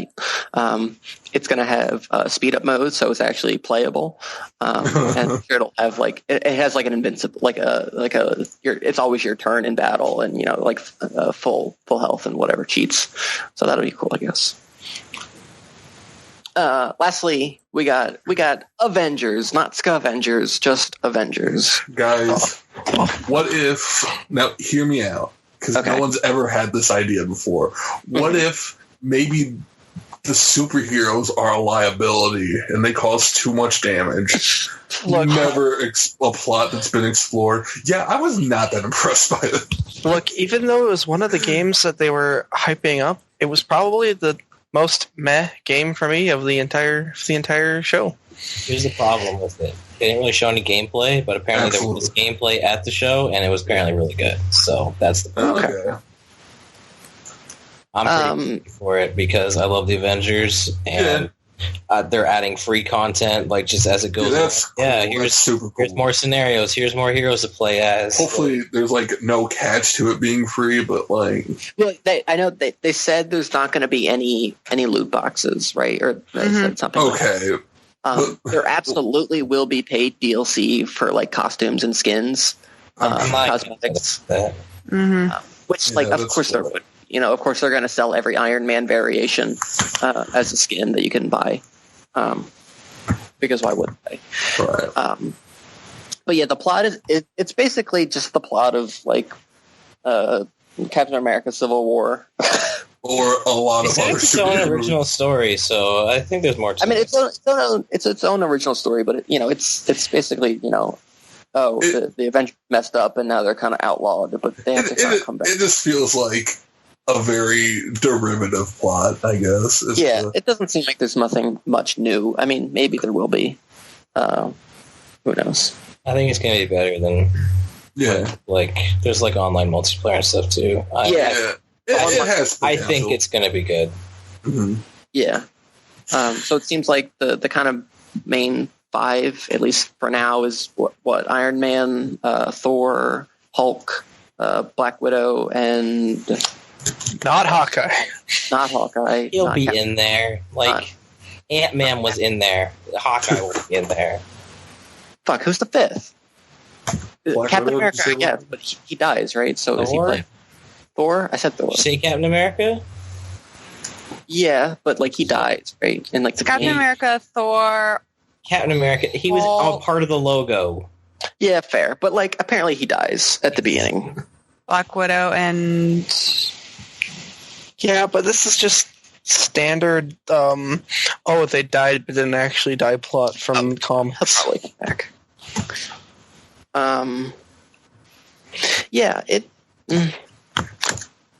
It's the 5 characters are voiced by the 5 guys and girl who voice literally anything in every video game. It's Troy Baker and I don't know, every other Troy Baker, Travis Willingham, Nolan North there. Yep. Laura Bailey. Laura Bailey. Yep. And someone else. Name a video game voice actor. It's that guy. Except it's not Matt Mercer. That's what my joke was when Hawkeye's in, it'll be Matt Mercer. So funny fact with that, and I had wondered this too. So the guy is like the main character in Dying Light 2. Everyone was apparently asking Matt Mercer if that was him because it sounds very much like him, but it is not, in fact, Matt Mercer. Oh, damn. Generic hero, man. Not Matt Mercer. It's a Matt Cursor. Oh, fuck. Yeah, that was Avengers. Yeah, so Could be good. Kind of a weakish ending. I feel like if they had shown more gameplay, it would have been maybe stronger. There was a lot of talking, but it'll probably be pretty good. Yeah. Next up. Any thoughts on Square? I will say that, like, after the last 2 years, where I don't know, Square just wasn't doing much for me. Mm-hmm. They definitely stepped up this year. I will say. Oh yeah. Honestly, I'm sorry. You go ahead. No, you go ahead. I was going to say they basically covered for a lack of Sony for me. It seemed like a lot of these games, what I would want to see at Sony. Mm-hmm. Yeah, like after like EA's Nothing and the Tom Clancying and whatever Bethesda was, this Square was a breath of fresh air. Yeah. I think that was kind of the problem, honestly. Like, not that I don't think Square was good, because I did think it was good, but it kind of it was kind of made better because it was kind of a lackluster everything else before that. And I'm not crapping on Microsoft's either, but like it was better than that for sure. Like it was. I think that's why it felt better than it was. And like I said, there was good things in there, but yeah. Final Fantasy definitely carried most of it. Oh, absolutely. It peaked at Final Fantasy for me. Yeah. Which like peak. So like good. It was smart to open with Final Fantasy because people would have been talking about it the entire time and like no one would have paid attention to anything. It was smart to start it. That makes sense. The one thing I was kind of disappointed, they announced it last year, was Babylon's Fall, which was a game by Platinum and Square. But we didn't see anything much of it last year, just like a trailer. But it seemed kind of cool. Doesn't surprise me though, A, because it's probably still early in development, and B, like Platinum seems pretty notorious for not giving a lot of information until the game is close to being done. They're also working on like 3 other games. This is true. They're a very busy studio right now. So I was a little disappointed not to see that, but it's fine. We got Final Fantasy VII, so what am I going to complain? No. Yeah, it's pretty good. Next, also, So like that's it, right? We're done. I will say, really happy. I know I think Pixel has to go in like 50 minutes, and there's a game I want to hear him talk about specifically, so we might have to move that one up a little bit. But I mean, we'll see what happens. yeah, I mean, we can try to be concise. Nintendo happened. Oh, there's no concise on this one. Okay. So I thought this was a pretty good direct. First of all, we knew Smash was coming from the Nintendo Invitational, and common fucking sense, I think, but we started off by getting a Square Enix owned Akira Toriyama designed swordsman who uses some magic, and it wasn't the one I wanted. It was the one I wanted. Look, the trailer opened, and I was kind of confused at first. I'm like, is this some sort of story thing? You see Darkon in the background, and you see you see Glowin, Marth, and Meta Knight even possessed. They're still boys from Subspace Emissary. Also, although, like, to be fair, Sarah, I know you said this is the one you wanted. Would you have been like you? I can't imagine you would have been disappointed in Chrono. I would not have been, but I knew he was never going to happen. Yeah, I mean, it was a long shot, but he was still my most wanted. So Honestly, I had no opinion on a Square Enix character, so this is still best case scenario. It was very sad. Like the character itself, but its hero, by the way, from Dragon Quest, looks really cool. And it was an interesting twist because like everyone was expecting Erdrick, and then when we saw the Luminary from 11, it's like, whoa, that's not who we expected. But Erdrick, like there's 4 costumes of like different heroes from the series. Mhm. yeah, everybody was expecting Erdrick, and we still got him anyway. Yeah, Yeah, I'm very happy that it's not just Erdrick. I'm glad that it's like multiple characters that kind of represent the whole series. I think that's much better. That's exactly it. They went for the whole series approach, and I couldn't be happier. Yeah, I honestly no offense to Dragon Quest or anything, but if it would have just been one hero from one game, I don't think that would have been good at all. right. But the fact that it represented all a bunch of different ones, including with the final smash, literally represents all of them. Like I think that is cool. It made. I have said this on. I've said this multiple times, but there had been leaks for a long time about this.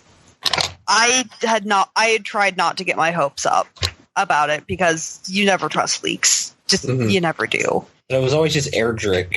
Yeah, and it was always just Erdrick. But I always figured realistically it was going to be the Luminary just because of 11S coming out. Right, so when I saw the horses, like, oh, it's the Luminary, and I was happy. Don't get me wrong, I was excited. But the moment that 8 and Solo and Erdrick showed up, and especially when they did the music change, and particularly the music that they played in the second part is the overworld theme for Dragon Quest III, which if you know me, you know that's one of my favorite games of all time. Like, I literally started tearing up. I did not expect to ever get so emotional about this, but this series is so close to my heart, and this is a series that I think never gets enough love in the West, and I pray that we're going to have the Fire Emblem effect and that this will get people to check it out. And they gave me everything I wanted and more. Go ahead. I'm sure we all, maybe not all, but I'm sure a lot of us have cried at a Smash reveal before. Yeah. I don't know. I haven't gotten mine yet, but I have like characters that are real, like possible, but not the most obvious. So I mean, also it would have happened again if this had been Chrono. I really liked. If I can talk about the gameplay for a second, he looks to be the most technical character in the game. It's crazy because what people are like noticing is that with all the variations, it looks like there's going to be potentially on all of his specials have the option the Dragon Quest menu option for variations. Yeah, there's so much variations in his special moves, which is incredibly exciting. And I also really liked that they had the authentic sound effects too, like with Zoom and whatnot. Yeah, I loved and I know they always do this with the reveal trailers, I loved all the little references, like when 8's going through the poison to get the sword, or when the Luminary lifts up when he lifts up the barrel and finds the Franklin badge, like he would with the mini metal hunting it. And there's a slime. We have a slime. I know the interesting thing. It looks like there's a slime on the stage and in his taunts. Mm-hmm. It looks like it because his when they showed later on his picture in the banner, they showed the Luminary with a slime. Oh yeah, just like Morgana with Joker. Mm-hmm. But there's a Dragon Quest stage, right? It'll probably have a slime on it. Yeah, it's they're using Yggdrasil, the world tree. Yeah, the tree. Super cool. Yeah. The only thing I'm concerned about is Square going to restrict us to only 2 Dragon Quest songs? We are not getting more than those 2 songs.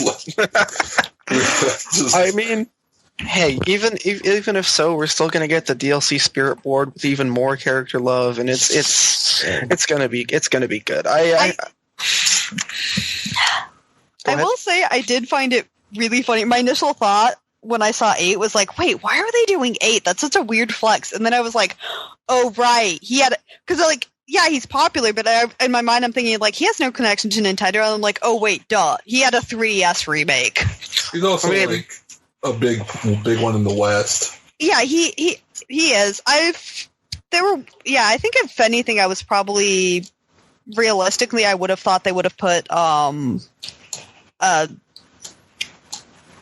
Abel in 5, because 5 is one of the most popular in Japan, but I am personally very happy with who they chose to represent. Isn't that the one with the staff? Yes. Oh, I think that's why he wasn't in. Yeah, almost likely. And he is the alternate skin for Erdrick. They did they did do some cool alternate. They gave each of the 4 heroes an alternate color. Mm-hmm. You know, I one thing I thought was weird though is that like you see it just for a moment in the trailer that it seems like all 4 of them are just named hero instead of getting their own announcer titles. Yeah, I don't like that. I mean, I guess I can understand because like when I refer to them as like Erdrick or the Luminary, like technically those aren't official names for them, but I don't like that they're just going to be called hero. I know. It's weird, but hey, look, we got them, and honestly, probably, I know that a lot of people are excited for the other character that we're going to get to, but I had no attachment to them, and I had sort of an attachment to this one just by series proxy, so I was excited. And people, anyone who complains about it, like, yeah, I can maybe see the argument of too many swordsmen, but anyone else that's like complaining, it's like, guys, you do realize that this is a company in Japan, and you want to know what's really, really popular in Japan? Dragon Quest. Well, that and it's one of like the OG like game series. I would have to go back and do them. I would have to go back and look at the timeline. I am fairly certain that in terms of what we would consider a modern JRPG, Dragon Quest is in fact the first. So I feel like if Smash is slowly becoming this gaming like museum, it deserves to be there. Mm-hmm. Sorry, I feel like I'm talking a lot on this one. No, it's fine. I want another swordsman in anyway, so it doesn't matter. Yeah, I mean, I have no right to complain because I literally wanted Chrono. Heck, I want 2 more swords in the game. I mean, I don't know. My number 1 character still kind of feels sort of possible, but kind of a pipeline, so I don't know. God, we're not. Honestly, we should probably skip the Dragon Quest thing after, only because it was brought up in the square. Yeah. No real reason to bring it up. The next thing involving this game will probably take a long time too.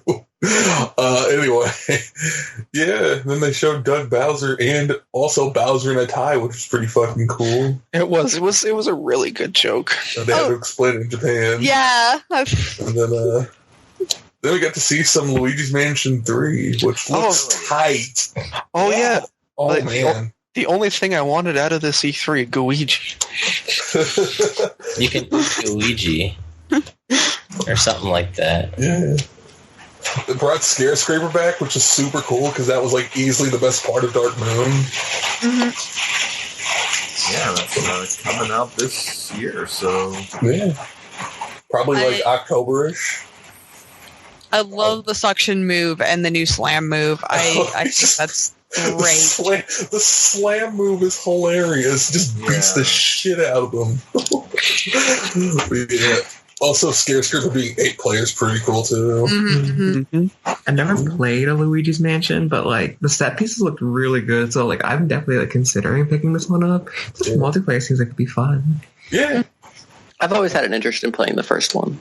Can't wait to play Hotel Mario too. Dark Moon's a little iffy. Yeah, I've heard Dark Moon kind of sucks. It's not a bad game, honestly.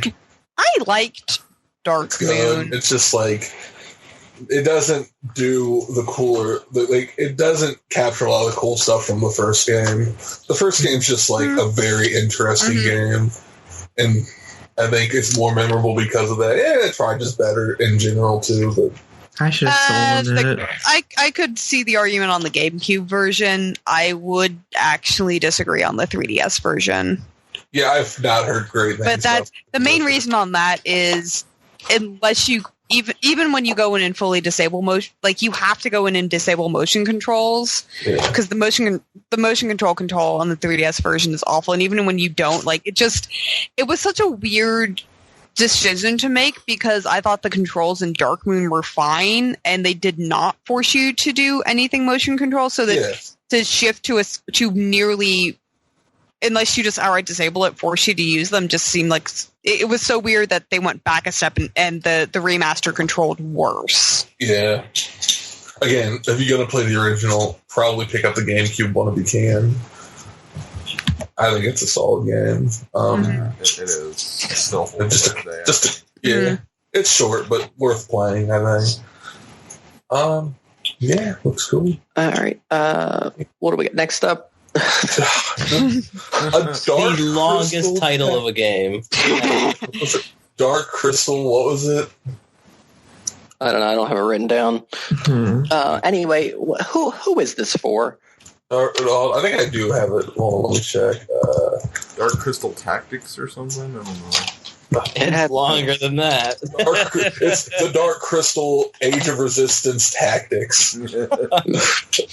Which I think Dark Crystal Age of Resistance might be the name of the Netflix series. It is. But also, like a year or two ago, imagine, if this is one of those things where if it was on someone's, like, leaked list of things, I'd be like, oh, well, like, and then I saw it, I'm like, oh, that was a real leak. That person knew. Because, like, how could you make this up? It's a Dark Crystal Tactics game. It sounds like part of your leak list, honestly. It sounds like a thing very well that could you would be. make up. Like,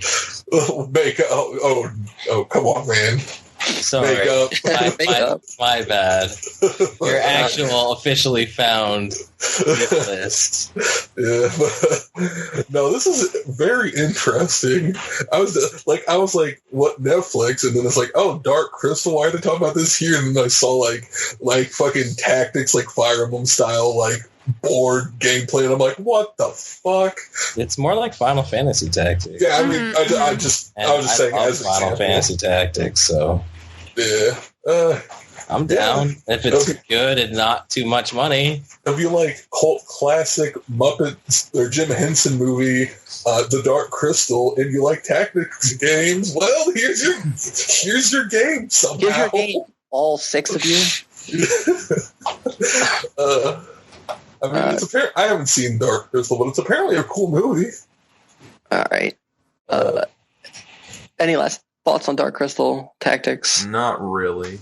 Yeah, Okay. I have one. How? All right, moving on. All right. Link's Awakening. We got a big old slice of this, both here, and then we kind of saw a lot more at the treehouse. Yeah. Looks cute.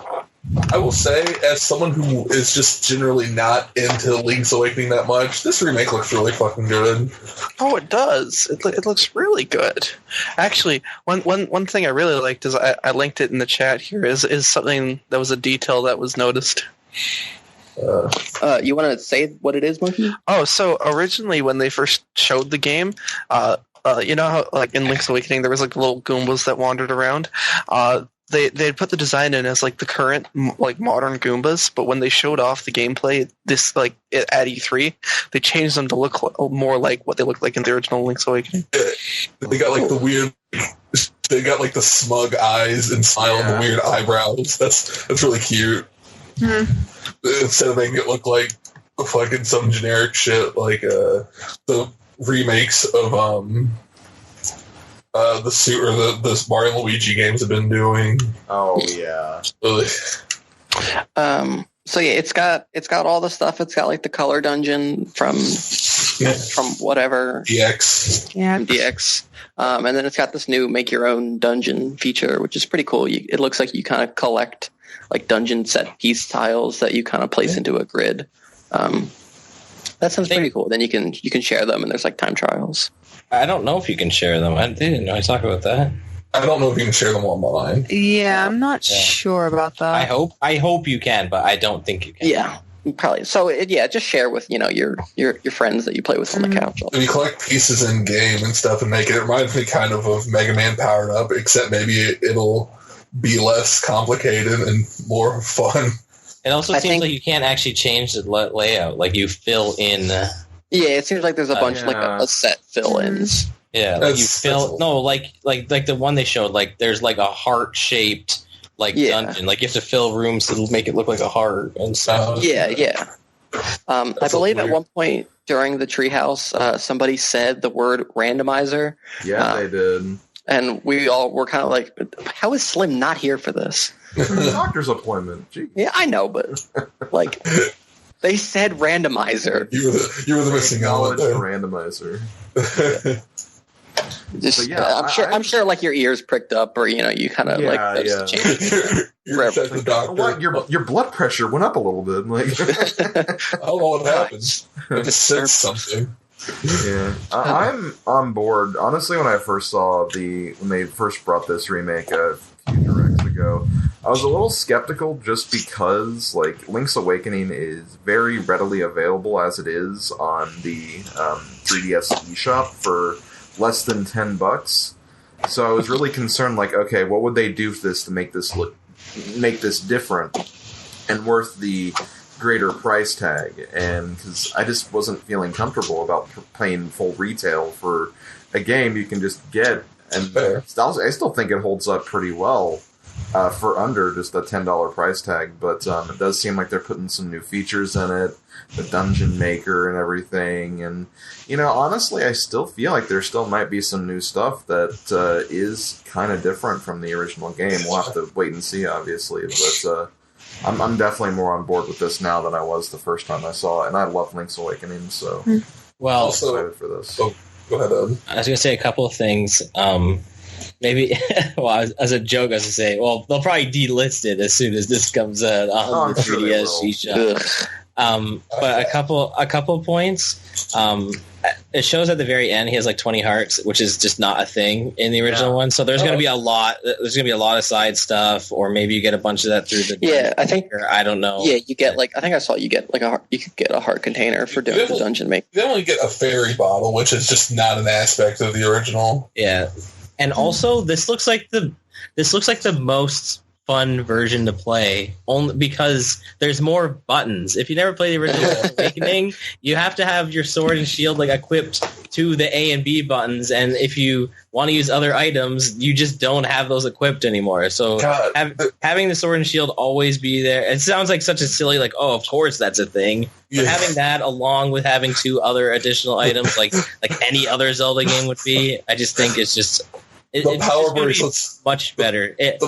The power bracelet's its own button. Yeah, Thank you. Yeah, that too. I forgot about that. Now they need to remake the Oracle games, and it's perfect. Yeah. But are we going to find out that the compass has a new feature every time we pick it up? It does say that. It does say that. I saw them pick it up in the treehouse or something, and it does say that. So I bet they were winking when they picked it up too. It's like, yeah, you made it back. Boy, this is really heavy and impossible to lift it with my bare hands.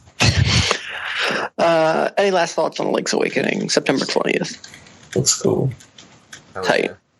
Next up, we got a big mana collection. Oh my god! So first they announced Trials, a remake of Trials of Mana, which is a new name, but it's actually Seiken Densetsu. Taryn, it's not a new game. Taryn, you're not doing it justice right now. You're not. No, okay. Look, I'm telling you, it's Seiken fucking Densetsu 3. Look. I'm going to let Odin talk about this because I think he's the only person here who is more excited than I am. Look, okay, I'm sorry, but when when the trailer started and they showed the mana tree, and I remember they had talked there is a collection of mana coming to Europe. I remember hearing about that, but it didn't really sink in that that means there's going to be an English translation of Seiken Densetsu 3. That didn't really sink in. But when I saw a 3D model of Durin, one of the main characters in Seiken Densetsu 3, I lost my shit on the couch. I was losing it. I was so excited. I couldn't believe that not only was a game that we never even got in the West, it was getting a remake in English. I'm sorry. I'm so excited for this game. I'm so excited. Yes. You get yeah, right. It's super cool. I can't this is like one of my favorite games. I love this. Like I like modded my SNES like to play this game, and it's not hard to do. But like that's like the first Super Famicom game I bought was Seiken Densetsu. Like I played through it in Japanese. It's like, Oh wow! Like I beat it in Japanese. Not only is it getting a remake, which looks better than the Secret of Mana remake for the record. Oh, it looks amazing. Yeah. Oh, it looks so good. But they're also releasing the collection, so you can just play the original version too. Which, by the way, they released it that day. I also bought it, and I've already beaten Final Fantasy Adventure, which is a really cool game. It's a Game Boy game, but I was surprised by how it holds up. I found out about Seiken Densetsu like when I was in high school, when like ROM hacking and translating games that never came here was a big thing, and I loved playing the translation of that. To see an official English translation of that game is really cool. And I am holding out on getting that collection because I found out that there's a physical release coming out in August, and I trust me, I really want to play it now, but I can wait 2 months to own a physical copy of an English now Trials of Mana. Like I'm excited to play it, man. Did you pumped for this? I loved to they showed off both Trials of Mana from the Mana collection, and then as well as showing off a bit of the remake, and I loved being able to see just the quality of life differences. Yeah. Although I concede getting the official after being so used to the fan translated names, it's gonna be weird getting used to the official versions. Yeah, Hawkeye and Reese is definitely very Charlotte weird. Instead of Carly.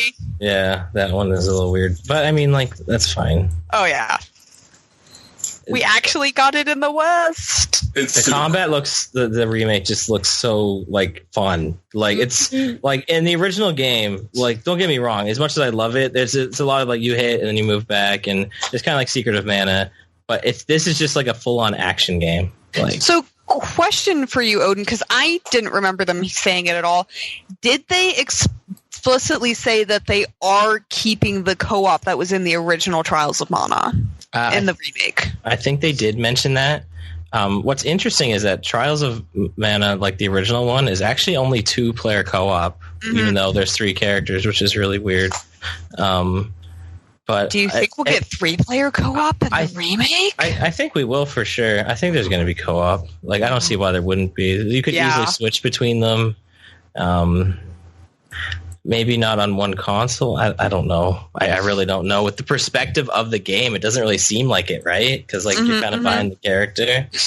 So it would have to be online or like wireless like communication or something. I don't know. I really don't know. Thinking about that now. Well, even if it's not, I don't care. Yeah, pretty cool. I'm sorry, I just want to gush about that. No, it's fine. It's. I'm excited to play them after playing. Active as I'll be in this problem. After playing Final Fantasy Adventure and liking it, I'm like excited to play Secret and Trials now. Yeah. It's so hard to call it Trials of Mana. It feels like I'm saying the wrong thing. Like I'm making. Pretty cool thing. Pretty big deal. Switching from a pretty cool thing to a really shitty collection is the Witcher. It's not a collection. It's just the third one. Oh, that's right. It's just the complete edition of Witcher 3. Oh, God, it looks awful. It looked awful. Really? It looks so bad. I don't know if it's going to play great on the Switch. It looked very bad. I mean, I'm sure it'll be playable, but I don't know. I'm sure it will, but it's definitely not the definitive. Definitely going to be a huge downgrade in terms of graphics. But it's I'm surprised by that. It's definitely supposed to have all the content from what I've heard, though, so that's cool. Yeah. So if you want to get, also, who is this for? The Witcher has so much lore. Like, I guess it's for people who just want to play The Witcher on the go, but I don't. I say there's a lot of people that played Witcher 3 and had never played the first two. I guess. I just know that it's a very deep story game. There's a lot to understand. There's lots of games like that that get released though. So it's like Mass Effect 3 came out on the Wii U. Like, that's true. So and that's like a hugely story game, a huge story game. Mm-hmm. I was going to say story based, but there was some Fire Emblem Three Houses stuff. We have a time skip. Yes, we do. The time skip. Did we see the third house? we've seen the third house. So. Okay. Listen, I'm trying to keep up. There's a time, I don't know, it's like schools or something. Is it going to be good? You tell me. You know what? I think it's going to be great. I was kind of on the fence, but when they heard that they're going to be ditching the school partway through the game, I'm like, huh. They are and they aren't, as Pixel was saying. Yeah. So, like, if they replaced the academy portion with, like, a war area kind of thing, like, kind of like Path to Radiance, but, like, you walk around, obviously, and do that stuff. It's going to be the same thing, just not in a school. Like, I think, well, though, I know they're not ditching the mechanics, but I meant, like, changing it up so the whole game isn't just you're at the school. Right, but, like, essentially, like, you still do the whole month, and then just the battles at the end of the month still. Oh yeah. I think we knew that the whole time. It's a Fire Emblem game. It's going to have war in it. Yeah, for sure. But it's interesting that they even like. I said technically not all of them. It's just like the new trailer made me a lot more confident about the game. You know. Yeah, we'll see how it goes. Like, Treehouse did not make it look good, though. I'm sorry. You don't think? I got really bored watching them. I disagree in the sense of I love Fire Emblem, but I had no interest in it. But actually getting to see some gameplay, it was like, okay, I can grasp better what this is going to be. Right. But I do concede the Treehouse person they had doing the gameplay was not the best. Watching them play games at the Treehouse is always kind of boring to me, honestly. I normally enjoy it more, but I just could not do it this year. I'm like, I've seen enough. I didn't do any of it this year. It was more exciting when they had like that the 2016 or 17 was it? Then they were just like, oh, here's just games we didn't even talk about. Like, here's just Metroid 2 remake. Like, oh, what? That was pretty cool. Yeah. Mm. Any last thoughts on Fire Emblem Three Houses? One thing they showed off in the Treehouse that I thought was cool is they call it the Divine Wheel instead of like Mila's, but it's a nice compromise between it still exists, but you have a limited number of uses to it. So it's nice. It's a nice balance between, I have to reset the entire chapter because I screwed up, and it's easy mode because I can just kind of turn back whenever. Mm-hmm. Mm-hmm. I mean, my Fire Emblem instincts are still going to kick in, and I'm just going to restart the chapter anyway. One thing I will ask, because I was debating with people on it, and I don't know if someone else is following it more than I have, knows this for clarification. Are combat arts just flat out replacing the weapon triangle, or are they working alongside the weapon triangle? So it's like Valentia's combat arts. Okay, that's what I had thought, but then I heard people saying that they just were flat out replacing the weapon triangle, and I'm like, that doesn't sound right. No, I don't think so. I will say, like, the one thing, I am surprised that they did reveal this time skip thing. Like, I feel like it would be a pretty big plot device, but they did get people excited for the game, so I was like, all right. Yeah, I mean, I can see where holding it back really could have been strong, but I can also see where revealing it, like, definitely builds excitement for the game. Mm-hmm. Yeah, the characters look better for time skips. Anyone who dared laugh at Claude's like original hair does not get to does not get to appreciate the beauty that is time skip him. Yeah. Well, the thing that I've really heard a lot of is there's a lot of people who are really on the fence about the game, but as soon as they showed the time skip and everything about it, like, people were more on board with it. I was one of them. I mean, also, the one thing that was interesting is that one trailer actually got me leaning towards a different house than I originally was going for. Yeah, I think I'm going to go Team Vargas now, I think, after the trailer. I'm Team Golden Deer. all the way. Claude is my boy. I'm still on the fence between either the Eagles or the Golden Deer, but I was originally solidly Eagles, so like this is like a change for me. Oh yeah. Well, there was one other. I mean, I was always going to get the game. I already had the special edition pre-ordered, but I'm glad to hear that a lot more people are more confident in the game. Yeah, we'll let you know if it's good or not at the end when we buy it. I mean, it's interesting that you say a lot of people are really kind of excited about the time skip, because I feel like a lot of people view the time skip as it's more weaker. Dressrosa and Fishman Island kind of drag. I knew this was where this is going. Sorry. I knew when Sis, I heard Sis say time skip. I'm like, oh, here we fucking go. Dressrosa was a good arc, and Wano is shaping up to be fantastic. Oh, it's supposed to be One Piece, I'm guessing. Yeah. Sorry, if Snack were here, that bit would have gone over much better. Don't worry, I understood that reference. I'm sure Snack would have been racing you to the joke.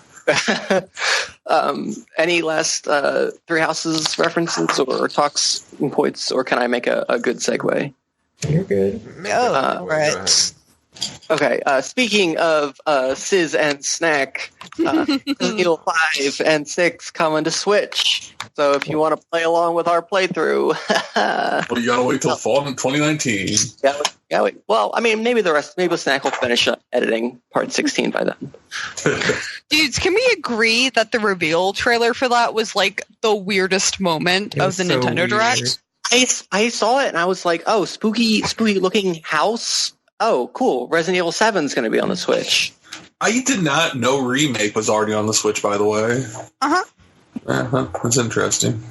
I would have been more excited if it was 7 on Switch, because that game's really 7 technically is on the Switch already?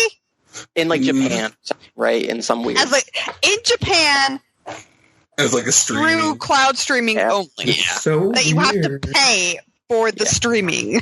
I forgot about that. That's such a bizarre thing. That is weird. So yeah, Resident Evil 5 coming to Switch. Yeah. That's cool, I guess. Yeah.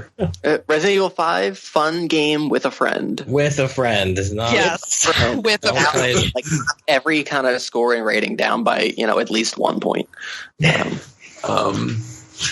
yeah, No More Heroes 3. That's cool. No More Heroes 3.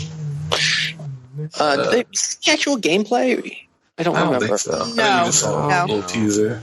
Are you sure? Because they had the little QuickTime events in there though, but they did, but I don't know if that was. I don't think that was actual gameplay. I think that was still just cutscene.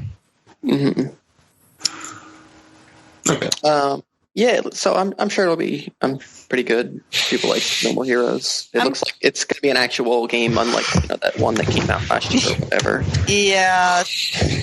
The kind of mini game collection. I don't know, whatever it was. Not a mini game collection, but Travis Strikes Again was a thing.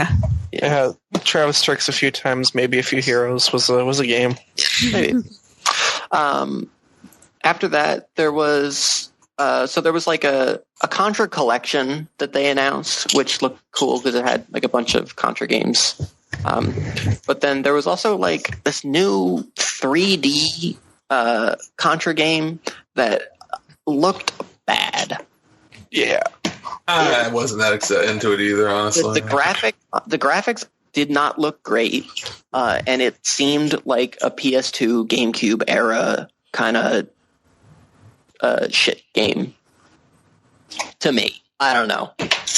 Yeah, I wasn't even paying attention during this part, honestly, so I can't tell you. Yeah. Pass. I think Contra is so 2D. Why would they make it 3D? The collection itself coming out that day was cool. The collection. Yeah, the collection cool. I don't know. I feel like we had known about the collection before. No, we did. We just didn't know it was coming out. That day was the big thing. Yeah. We got a look at another look at Daemon X Machina, a game that a lot of us had kind of been oh yeah, remember that game a few days before the E3, and we were kind of I wonder if we'll see that. What's really funny is I downloaded the demo whenever they launched that back when, and didn't even play it. Like, I just didn't play it. I did. If you like mech games, it's okay. If you don't like mech games, you're probably not going to like it. I love the idea of mech games, but I can never sit down and play one. Yeah. It doesn't really interest me. But did we have a release date before? Oh, no. No. Okay, well, it's September 13th, so pretty soon. Mm-hmm. So if you're interested in that, it's got an interesting art style. That's as much praise as I can give it. The gameplay doesn't interest me. Really unexpected here. Yeah, this next Yeah. Yeah. Big Panzer Dragoon reboot. What the fuck? Cool. I know one friend of ours that was his highlight of E3. Yeah. Mm-hmm. Cool. I don't have much to say about Panzer Dragoon. I've never played one really. But cool. If you like, I don't really want to call it kind of thing. It's like Star Fox, maybe. Yeah, if you like that kind of like shooter flying, like it's a cool game. It's got some interesting ideas in it. I mean, a lot of people didn't play it because it was, I believe, a Sega Saturn. The original one was. Mm-hmm. And then it came like as Panzer Dragoon Orta on like PS2 and like that era. Yeah, the original Xbox. Yeah. Yeah. Like that was a complete left field to me, so that was cool. Yeah. Yeah, and then they just said winter. So Winter. I don't know if is that the release date? Is that are we going to find out more during winter? Winter Take place in the 2023. winter? But like, Yeah, just winter. dragons are weak to ice. Yeah. Well, these dragoons. It's Dragoon, not Dragon, though. Mm-hmm. Slightly different. So Pokemon. So Pokemon, we're not going to talk about the elephant in the room because we would be here for another hour. Wait, they showed a new Pokemon that was an elephant? Quite frankly, we're exhausted with everything that's been going on, so we're just gonna skip that. New Corgi Pokemon looks cute. Yeah. Yeah, everybody is going to name it Ein. I guarantee it. I don't get the joke. Cowboy Bebop. Yeah, there's a Corgi in Cowboy Bebop named Ein. There's other I guess I'm not going to corgis, name it I'm Iron sure. then. No Pixel, just the one. I don't know. Now I still think that the champion, like you walk up to the champion, that's not going to be the guy that they showed us. You just find the queen sitting with two corgis, and they showed off a new gym leader, Nessa. This is actually cute. The one, Unlike Sonya. Super Bay. And apparently Dynamax Pokemon explode when they faint. I didn't realize that. It's pretty funny. So that sucks for that stadium full of people, I guess. Taking Nuzlocke to a new level. Oh my god. Oh my god. I think at like the kind of playable demo they had later, people like all the Pokemon they had were like at like level 30 or something ridiculous. So people were kind of able to make assumptions about like base stats for like the starters and stuff like that. That's interesting. So people were able to kind of theorize about how they would be, but that could always change. there was also some little imp Pokemon. Oh yeah. Oh yeah. Dark Fairy. That's very interesting. What is it? Dark Fairy. Oh, interesting. Cool. Anything else? Pokemon? I was gonna say, Pixel, should we talk about the one game now before you have to go? I mean, I'm looking at stuff ahead. I'm not sure how long these will take. Oh. Yeah. What? Fair. We can blaze through these. So we got Astral Chain. We saw a bit more of that. Looks really good, really fun. I got a little bit more interested in it. It looks very Platinum Games, which is not a bad thing. Don't get me wrong. Mm-hmm. I think I got more interest out of it here than I had previous. It kind of brought me in a little bit more. Looks interesting. August 23rd or August 30th. August 30th. Mm-hmm. And then there's Empire of Sin. I don't know exactly what this game is. Overhead twin stick shooter based on mobsters from the 20s, I guess. I guess. What a weird fucking idea for a game. I don't know. It seemed weird. So that's coming out spring 2020. Pixel has in his notes here Avenger. This is Marvel Ultimate Alliance 3. I see. I was a little confused. I've only played the first Ultimate Alliance, and I found it pretty mediocre. So I like this series. I'm excited for it. I might get it around the time. This is exclusive on Switch, right? They announced this last year. I think it's Game Awards first. I think it'll be out on other stuff. Also, a fucking Marvel game with the X-Men in it. That's interesting, at least. Yeah. Magneto is more than a function. Cadence of Hyrule. Yeah, we have a little bit of Cadence of Hyrule. Cool. It's out now. It's out now, so... Yeah. I think I played some Necro Dancer recently and thought it was super cool, so I'm sure with Zelda it'll be even cooler. I also remember you struggling with it. It's hard. So the nice thing with Cadence of Hyrule, because I've been watching Scooter play it, like, it's definitely Necro Dancer style, but you can also adjust in the game. But it's also very much more that open world kind of like Zelda dungeon crawler. Yeah. So I would say it's a great entryway into that style of game. The main concern that I've had watching it is every seed is randomized, which I think is really cool, but yes, randomizer. But I personally am a little hesitant to say whether I think it's worth 25 or not. But it is phenomenal. Yeah. It's got a dope soundtrack. Yeah. Oh yeah. Also, Mario and Sonic 2020, shirtless Eggman. Maybe this one will be good. I couldn't find that. Like, Big I Tokyo games. I couldn't find it on the trailer. My big thing was they didn't do a Mario and Sonic for Pyeongchang, so I was surprised that suddenly the series was back. Well, that's in Tokyo, and Mario's like in it, isn't he? Like, isn't Mario part of the Olympics? He is a brand ambassador for the Olympics, yes. So hopefully this one will be good, but maybe not. We'll see. A funny thing that I saw was there was that meme originally that was going around that was like Eggman of saying like, who posted my nude photos on Twitter.com, and then they came back with the trailer from first Mario and Sonic. That's funny. Did you guys see the joke that was going, like the whole joke? I think it was an IGN one, was whatever, but that was why doesn't Sonic take his shoes off while he's surfing? I would not want to see that. Yeah, I'm out. Not into that. Animal Crossing. All right, that last game's 2019. That last game's November 2019. Yeah, Animal Crossing. Like, if I thought Rio out yet, but like that was bad. But this one, I might get it. We'll see. But yeah, I'll see. It's fine. That's it. It looks super good.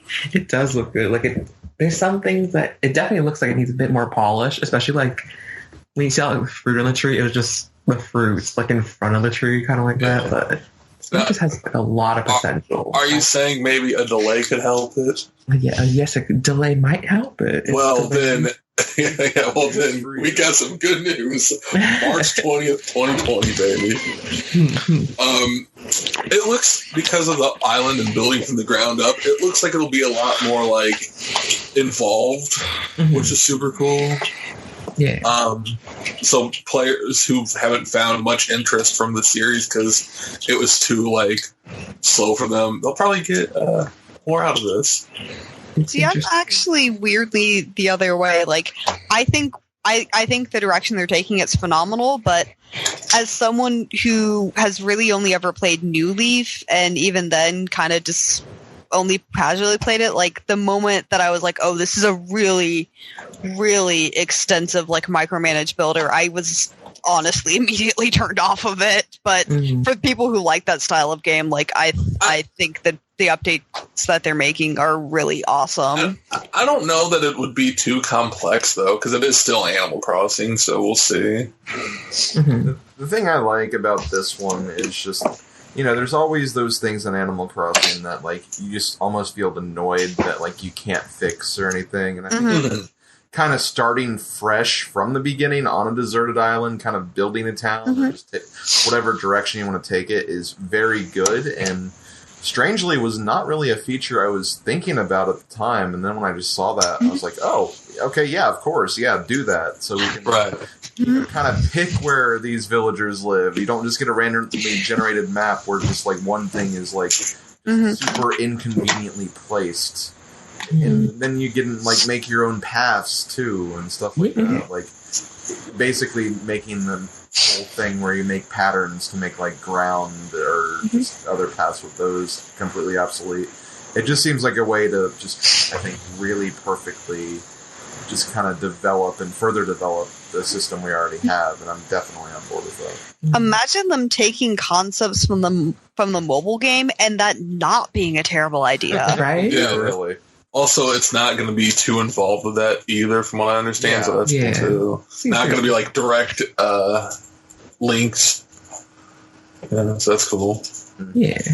I think, wasn't it you, Pixel, that was saying there is a lot of things from the mobile game in here, like placing furniture outside and they have and, like, a lot designing your character, and that's more from like Happy Home Designer, really. But okay. Well, I meant like direct connectivity. There's not going to be like, you can only get this if you've played Happy or fucking phone cam, whatever. I think they announced there is no connectivity. Yeah. That's what I was saying. Okay. Which is good. That way you don't have to play that. But there is things that'll be in both, so that's cool too. So if you play both, then you got options. No connectivity from a mobile game to a Switch mainstay game? All right. I just hope... All right, I'll shut up again. I hope you can do multiplayer like almost immediately. Like it seems like that. Looks like it has local and online, and it's up to 8 players now. No, but I mean like as soon as you start the game. Like, yeah, I know what you mean. Because it would be fun to build towns together like from scratch. I think at least you would have to put your tent somewhere and then you can start going. Like you need at least a home before you do that. That's understandable. But yeah, I'm excited. It kind of has like that Stardew Valley kind of feel a little bit, where you're just like progressing because like your tools break and stuff like that, and you're really just like building up and stuff. And really, the town customization thing, you can do as much or as little as you can. It seems like you get rewarded for the more you do, obviously. But this game really feels like this may take a year to finish, so like you have an incentive to play every day. Yeah, in a way where other games kind of, it's like the worst that happened before was like your town gets dirty or someone moves away, you just pick up like that. But this one's kind of like you really feel the progress, it seems like, and that's excited for. Yeah. And yeah, that's coming March 20th to 2020.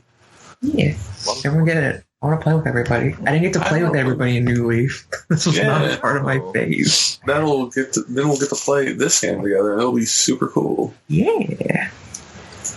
I'm excited for it. And I'm also I'm excited to stop seeing every Nintendo tweet fucking spam to death with that gif of the villager's face distorting. Because I send you that every day. People are mad that they talk about things other than Animal Crossing. So.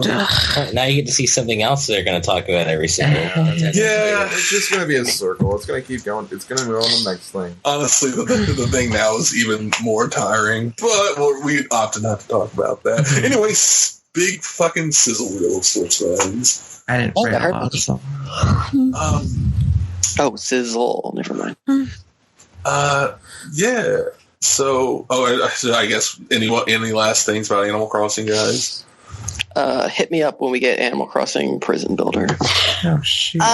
You may be able to do that in this game. Apparently, autosave has put Rossetti out of a job. Rip Rossetti. It's okay. They said he's going to get him a new job in there. Honestly, he's kind of a jackass. I don't know. Maybe I'm not that sad about it. Hey, here's. I don't mean to be a downer, but you can't upload your save to the Nintendo Cloud. Yeah, that's a shame. That's really like all these things that it should exist for. They're like, nah. I mean, in this case, I guess I can understand their argument of they don't want people to do manipulation via cloud save. Yeah. But if you can upload it with a time stamped to it, then it would be pretty obvious if all of a sudden you access a thing that has a different time. Yeah. Oh, well, that's... I guess, like, going back to the Rossetti thing, like, he won, essentially. You can't reset your game anymore if it's auto-saving, so he won. Yeah. He did it. He's probably rich now.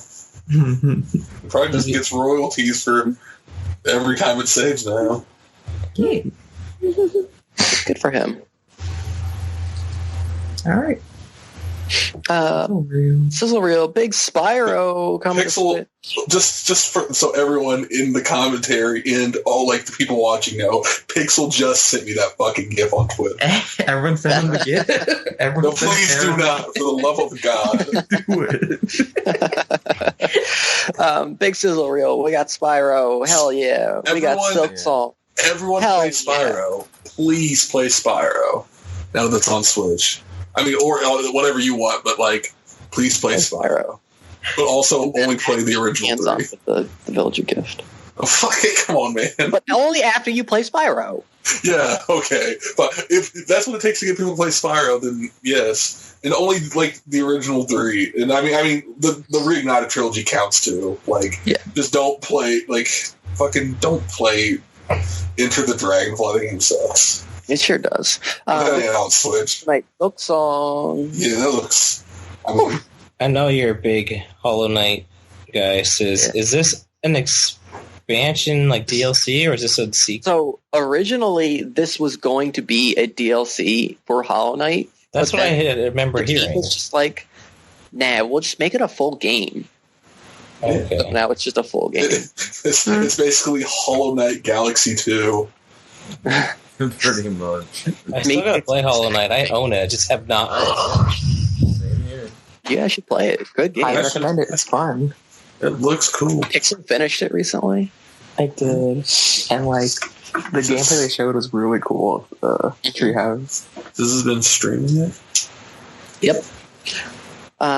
We got, what, Ni no Kuni, September 20th? Mm-hmm. Which I know there was kind of like a little leak about that beforehand. Still, I think that's pretty cool, though. There was technically a leak. There was also Bandai Namco actually released the trailer for this prior to the Nintendo Direct. Oh, okay.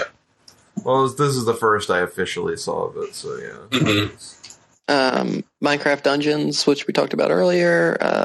Switchblades. I don't know what game. Skip. All right, Skip. My friend Pedro. Yeah, that's the Devolver digital game where you shoot stuff and it bounces. It does look actually kind of fun. And Lucky's Tale, which is that incredibly aggressively generic 3D platformer. So I will say, I watched some gameplay of it, and this is not just a straight port of the Xbox One version. They put a lot of work into revamping it and making it better. I'm interested for sure. Guys, there's a lot of Microsoft properties coming to the Switch, just saying. Yeah. Minecraft Dungeon? That's so cool. Yeah, Lucky's Tale? Yeah. Cuphead not too long ago? You know, what else is Microsoft going to have? I'm just going to keep going with that note. Eventually you just see like Cloud fighting Sephiroth and not even in the game. They also had Mario Maker 2 on the sizzle reel, but I think that because the game's about here and they've shown a lot of it, they didn't. Oh, it sure was. It sure was on like that. Yeah. Very end of the sizzle. It was the very last one before the big. Yeah, I know, because I always see that when I skip to this part in the reactions. I see the end of the sizzle reel, and it's Mario Maker 2 at the end. I know. I think this is a good point just to quickly bring this up because Mario Maker 2 is on the mind. They are adding in the ability to play with friends online. Thank God. I think that it was mentioned at the Treehouse, so I think that's just an important thing. I think that needs to be said. Good change. All right, guys. Why do we always be coy about this? Where do we even begin? I don't know. It's right First of all, the most fucking insane trailer of all time. This was the best debated trailer, honestly. They brought back the funniest thing from the Ultimate pre-release. Like, it's a roller coaster of emotions. First of all, it's like the villain thing from K. Rool's trailer. So you're like, oh, is it a villain? That's what I was like. I was like, oh, they're revealing another villain. I was excited for that. And then, it's also weird because I'm like, I've been expecting only new franchises now because of the way it's been. So I'm like, well, it wouldn't be a villain, would it? And then it shows the Donkey Kong guys again. I'm like, dicks. and also Carol's just sleeping with there. He's he's chilling with the buds, I guess. His new friends, Donkey and Diddy. I like to imagine after they were done fighting, it's like, what are we fighting about? I don't know, but I'm tired. You want to crash our place, man? Yeah. Thanks, guys. Also, just as I said, I hope it'd be hilarious if they pulled it a third time, and then this time, Banjo's there tuning a banjo. I feel like it should just be this. I feel like if they do it again, it wouldn't be as good. Yeah, right. But also, I just had that little image in my mind. But all right.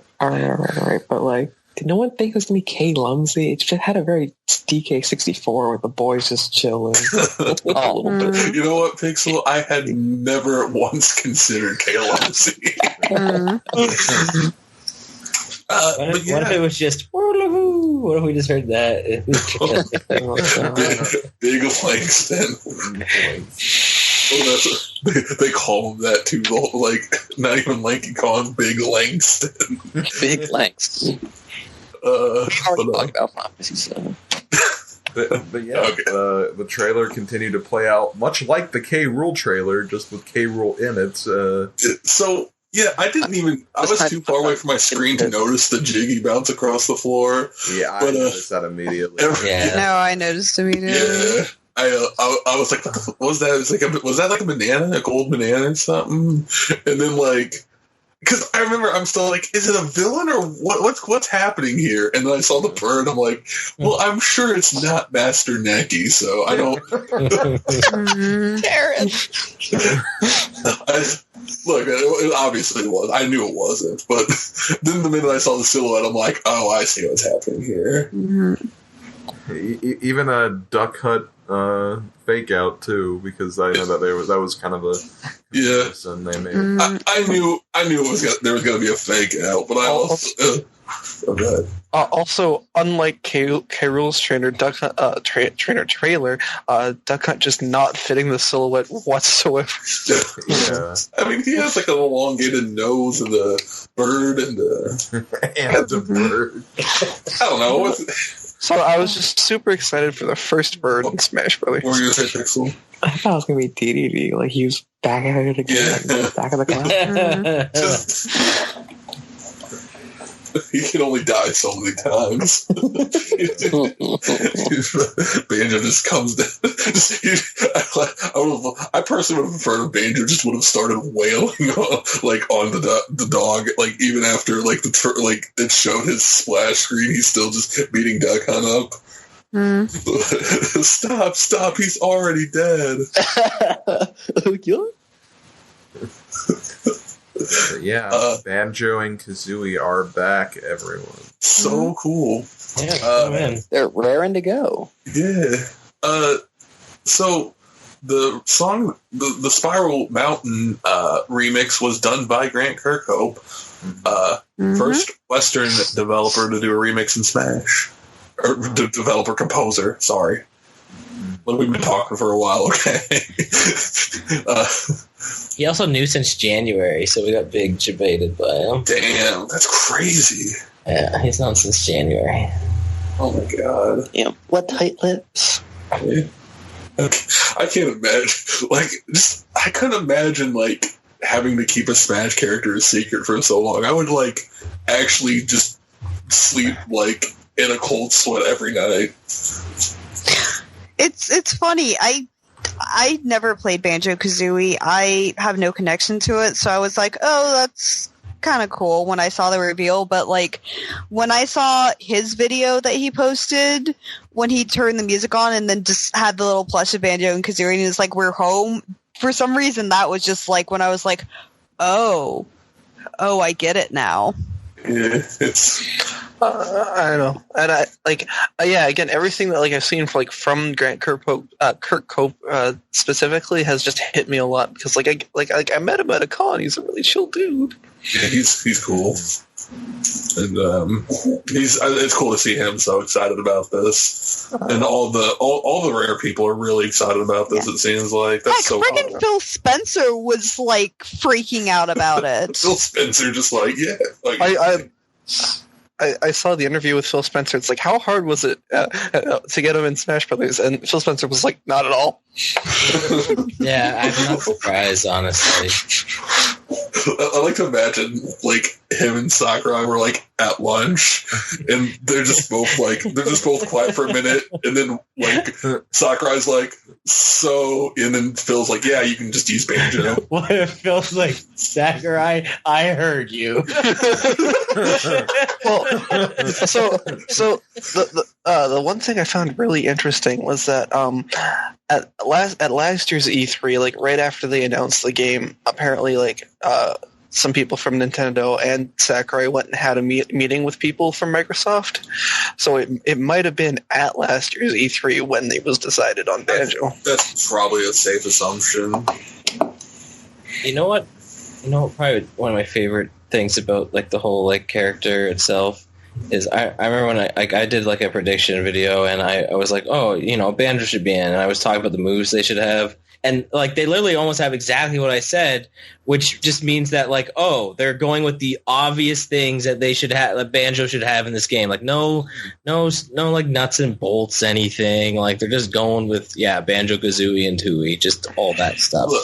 Look, with Smash, they're always really good about giving people what they want. That's what I'm saying, and I'm glad that they did that. They're doing it. Like Pac-Man, it wasn't like weird, like an eye Pac-Man from Ghostly Adventures. I hope there is a lot of music in this. Like when Castlevania was announced, there's a bunch of music. I hope there's a lot of music. There's just like a direct floor where it's like we got plenty of Banjo songs. It's like a huge list scrolling so fast you can't even humanly read what it says. And by a lot, we remixed the entirety of both soundtracks. Including the pause menu thing. It's just going so fast, and then you just see like the list explode, and it like just has a little playing. You know how we said there was roughly 900 songs to begin with? Now there's like over 1,000. Now there's 9,000. So the interesting thing with me for Banjo is I've never played a Banjo-Kazooie game, but I'm really excited because of how excited everybody else has been. Like, there are legacy characters, and I guess Taryn kind of mentioned it before because he said he was watching, but I've been actively searching up like the reaction videos because I love seeing how excited everybody is about this character. So it's the TM Sonic, by the way. The end of his reaction video. Just, are you crying? Of course he was. Yeah. I don't blame him. I mean, like as I've said, well, most of us probably have at some point.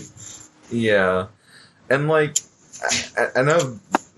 This has definitely been discussed before, but like Banjo-Kazooie were a consideration for the very first Smash Brothers. Right. That's cool. Like, it's almost in a sense a really cool callback. That it's like, well, here they are, finally here. It took 20 years, but they're finally in Smash Brothers. Like it's what a way to cap off like the ultimate Smash Brothers, Yeah. And we still got two more characters to go. There's still two more. I know, but what I'm saying is like when we look back at what we got at the end of it, because this is probably going to be the best Smash, no matter what they do in the future ones. We're going to see that this game had all of these characters and Banjo and Kazooie. And these are all characters, and like not even just like these, but like going even back to Smash 4's DLC characters. These were characters that were just proclaimed impossible, never going to be in a Smash Bros. Character. There's all this copyright stuff behind. But look at the roster now. There's still 2 more we're getting. Yeah, this is like it's a fan game now. Like Crash Bandicoot, baby. Okay, Let's so just have this. okay, we're not going to get too into the weeds of who we all want for the last 2 because we would be here forever. But I do want to mention that Taryn and me and Snack have a bet going on where if one of the last 2 characters ends up being Crash Bandicoot alongside a Coco Echo Fighter, then Snack and I each individually have to give Taryn $20. Okay. Just because just because it's not going to happen. But if it does happen, we will both give him $20. I think okay, when we got Joker, we were like, okay, this is pretty crazy. I think with this Direct, they basically have stated, these are probably all going to be third-party characters, and they are all going to be the most off-the-wall thing that, like you are going to be excited for it. Like even if someone maybe wasn't excited for the hero, like you got to think about in Japan how crazy they were probably losing for that. The remaining 2 characters are going to be stupid exciting. Like I don't know who they are, but and that's why I say it's Phoenix Wright. Honestly, I could see these 2 being the peak. Yeah, I could too. Similar to how, like they ended with the base roster with like Ken and Incineroar, which was a kind of. After those were 2 characters that everyone was kind of like, oh yeah, those of course they're going to get in. So I don't know. Last one ended with Bayonetta, which was insane. It's going to end with someone insane. Like it's going to. The last character will be dumb. Smash 4's was a wild ride because it was like, here's Cloud, and then Corrin, and then Bayonetta. God, Cloud. And hey, Mewtwo's back. Oh yeah, classic Etika reaction that even Sakurai acknowledged. Any last thoughts on Banjo? It's Banjo-Kazooie. One thing, and maybe it was just because of the music and stuff, but just because we made the comment about all the sound effects from Dragon Quest, maybe I'm misremembering. I don't remember hearing like any Kazooie sound effects, and I was like, huh. I think they'll probably have the title being like just the original as a song. So like it's not coming out until fall. So there's no. I'm not talking about like music. I'm talking about like sound effects, like for like the Kazooie, like any just Kazooie. Oh, well, I mean, again, he's not coming out till fall. There's a lot of time to add that kind of stuff. Yeah, I know. Still, it was just something that I noticed. Yeah, for sure. Probably like when it does the beat up, it'll do a or whatever. Yeah. I think when Kazooie got slammed on the ground, I think you did hear like, I just need one of the taunts to be Kazooie pecking at Banjo's head. Probably the idle animation, honestly. Or that being the idle animation. I need my snarky Kazooie because she's great. Also, we didn't even talk about the stage. Spiral Mountain. It looks like that's a weird rotating thing, which is weird. Yeah. Also, Gruntilda and Bottles are there. Yeah, and I think you see Mumbo. And like maybe this wasn't during the direct, but like in like post trailer stuff, we've seen what's his nuts is there. The Mumbo. Mumbo Jumbo. Is that his name? I don't know. Yeah. Mm-hmm. Also, I just very quickly skimmed through the trailer. Weaver, I was hearing Kazooie sound effects. There was like on Forward Smash on the recovery, and there was another one. Cool. Yeah. Any other thoughts? The crazy thing is it didn't end with this. I think that's the craziest. Well, they have time for one last. Wait, there's more. And it was a very brief snippet of Breath of the Wild sequel. People are thirsty for dehydrated Ganon. Why? Why? Breath of the Wild 2. Probably not. I mean, 3 or 4 years. Breath of the Wild 2 is definitely going to be pretty good. I think we'll see it in 2021 at the latest. At the latest. At the latest, I would say at the earliest. Well, here's the thing, though. They have all the assets from the Breath of the Wild engine already. So it won't take nearly as long to make as the first game. I mean, if they make an entire new world, that's going to take a while. What was the time difference between Ocarina of Time and Majora's Mask? That was a lot shorter, but also like I think it's coming out next year. I'm serious. There's no way it's next year. I think it's holiday 2020. I agree with Odin on this one. I think it's holiday 2020. I don't think it's crazy to think that. I don't think it will, but I don't think it's crazy to think that at all because they have the assets and they have making that new world. They have the assets and they have Monolith Soft working on it, and they can make big worlds really fast. That's true. Look, they have. There's what the new Xbox is coming out holiday 2020, right? Mm-hmm. Yes. Presumably PS5 will be around the same time. Presumably. There could be a new Switch model that comes out alongside this. There could be just this. If there were going to be a new Switch model, I really think we would have heard by now. I don't know, but I don't think it's crazy to think on something like that. I mean, if there's a new Switch model for holiday of next year, I think that'd be something we hear at next E3, not this one. Right, like if it's just an improved Pro edition or something like that. I don't think we would hear that now. If it's a Switch 2, we might have heard of it. Honestly, I'm frankly still in the camp of I don't think they should do a Switch Pro model. I just don't think it's a necessary thing. I think it's going to happen.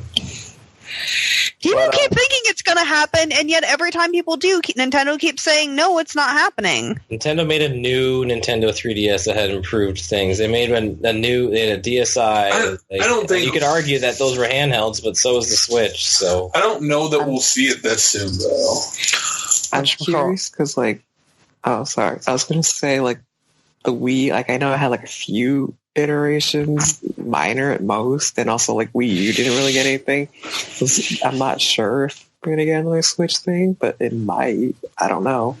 All they said was the sequel to Breath of the Wild is in development. Didn't say it was for Nintendo Switch. I mean, you could obviously think that, but it's possible. But also, and that's also why I say I really don't think it's next year, because if it's just because in development could very easily mean early development, and if it's early development, that's going to take 2-3 years. I don't know. It looked like there was a lot of detail for early development.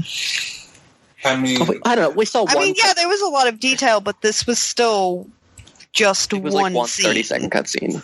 I mean, it'll definitely be on Switch. I have no doubts about that. I did want to go back for one moment. I love the subverting of expectations, where usually Smash is the one more thing, but then they pulled out the one more thing after Smash, and we're like, oh shit, what could be bigger than Smash?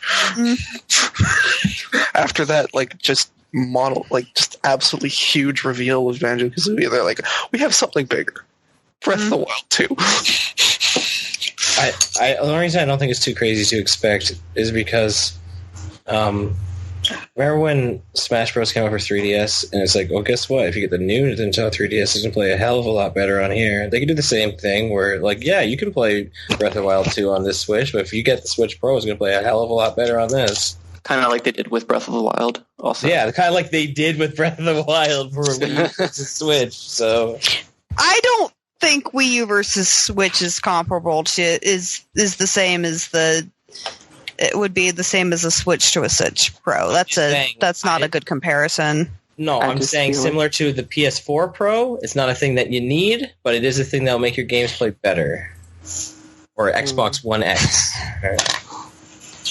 Anyway, I think let's cut that conversation. It's not worth something that is pure speculation right now. Fair. Anyway, so that I think that's about everything. That was pretty much it. Yeah. Any last thoughts on Nintendo? I am really looking forward to the upcoming Nintendo years. They're really looking bright. Looks really good. Mm-hmm. Animal Crossing. The animals wear dresses. That's cute. I forgot to mention that, but hell yeah. Also, obviously, we knew this already with Q2 being out, but rest in peace, 3DS. You were a great system. I guess the one thing I'll say about Nintendo really quick is, overall, I enjoyed it. I'm a Nintendo guy, always have been. I will say I was a little disappointed because, a lot of the big things that, I am kind of excited for, are stuff that, have been already revealed in, past Nintendo Directs. And, of course, May I ask specifically what you're mentioning? Well, Animal Crossing, Luigi's Mansion 3, these are all things we knew that were coming. Oh, you're going that direction. I thought you were going there's things that they previously announced that weren't in, that you were upset about that weren't in. No, I'm just saying overall, there wasn't a lot of, new things. Obviously we had the new Smash announcements, and then we had Breath of the Wild 2, which is pretty big, and of course, the remasters and ports or games they're bringing over, which is all good and cool stuff. And this is not really even a problem with the E3. I'd say it's almost kind of a problem with just kind of the direct format that they have, where they have several directs throughout the year.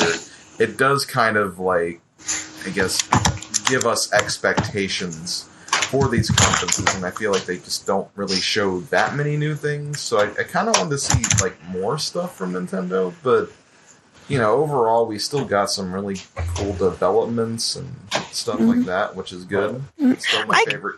Still my favorite presentation. I mean, I can see your argument there, but A, we did see some new stuff, and B, a lot of the stuff that was shown that they had talked about, they had talked, things like Daemon X Machina, Astral Chain, even Link's Awakening, we had seen so little of that I was okay with them spending a good amount of time on those things. And yeah, that's fair. That's completely fair. But I do agree. Having the direct format makes it very hard to have the level of big surprise that other conferences can have. Yeah, that was the great thing about the Smash Ultimate reveal last year. I mean, they definitely spent a lot of time on it, probably more than they needed to.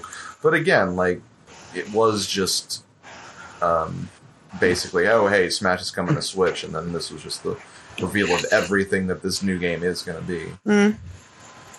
But yeah, overall, it was good. Just, I don't know, and then this honestly, I feel goes for every single conference this year. It's just that there just weren't a lot of real big surprises. A lot of the cool things. I mean, for the other publishers, that does make sense in the sense of this is the year before new consoles release. Yeah, I do generally think this was a weaker E3 overall. See, I disagree. I actually thought this was a better E3 than last year's overall. I'd have to look back on last E3. And I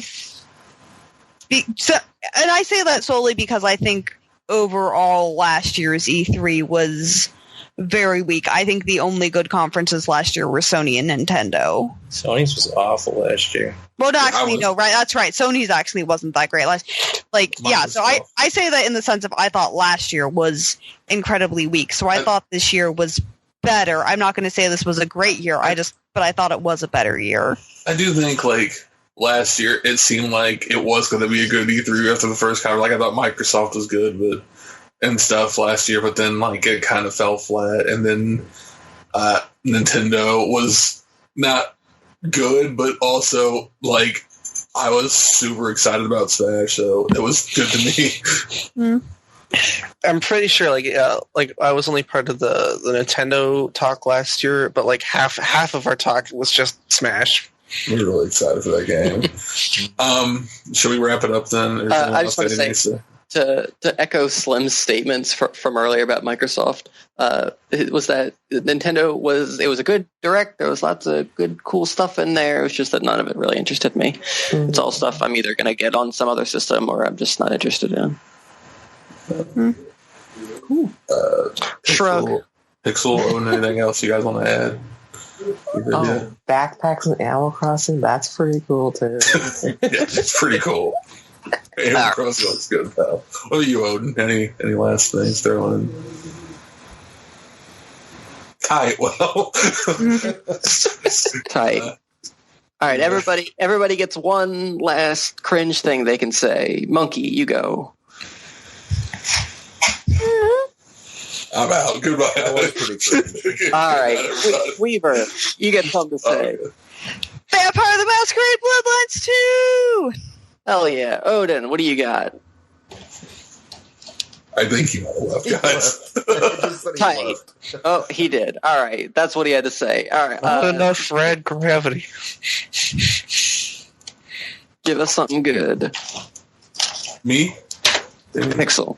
Oh, I didn't hear my name. Oh, you can push things really close to trees in Animal Crossing. Like, everything is just so tight. It's so tight. Very clean. Anything else about Animal Crossing, Pixel? Oh, and and the flower system's different, and the trees are different. It's like, oh my god, everything's. And you can vault. That was really cool, actually. All right, Taryn, give us a cringe one-liner. Should have been Chrono. Good night, everybody. All right, and Slim. I don't know why I did Taryn before Slim. Slim. John Peace's 4th DLC character, calling it now. Hell yeah. And I'm going to keep it classy with Walt. I'm out. This sucks. This is a Okay, well, talk Cancel. cancel. Everybody. delete it, Slim. Delete the recording. Okay.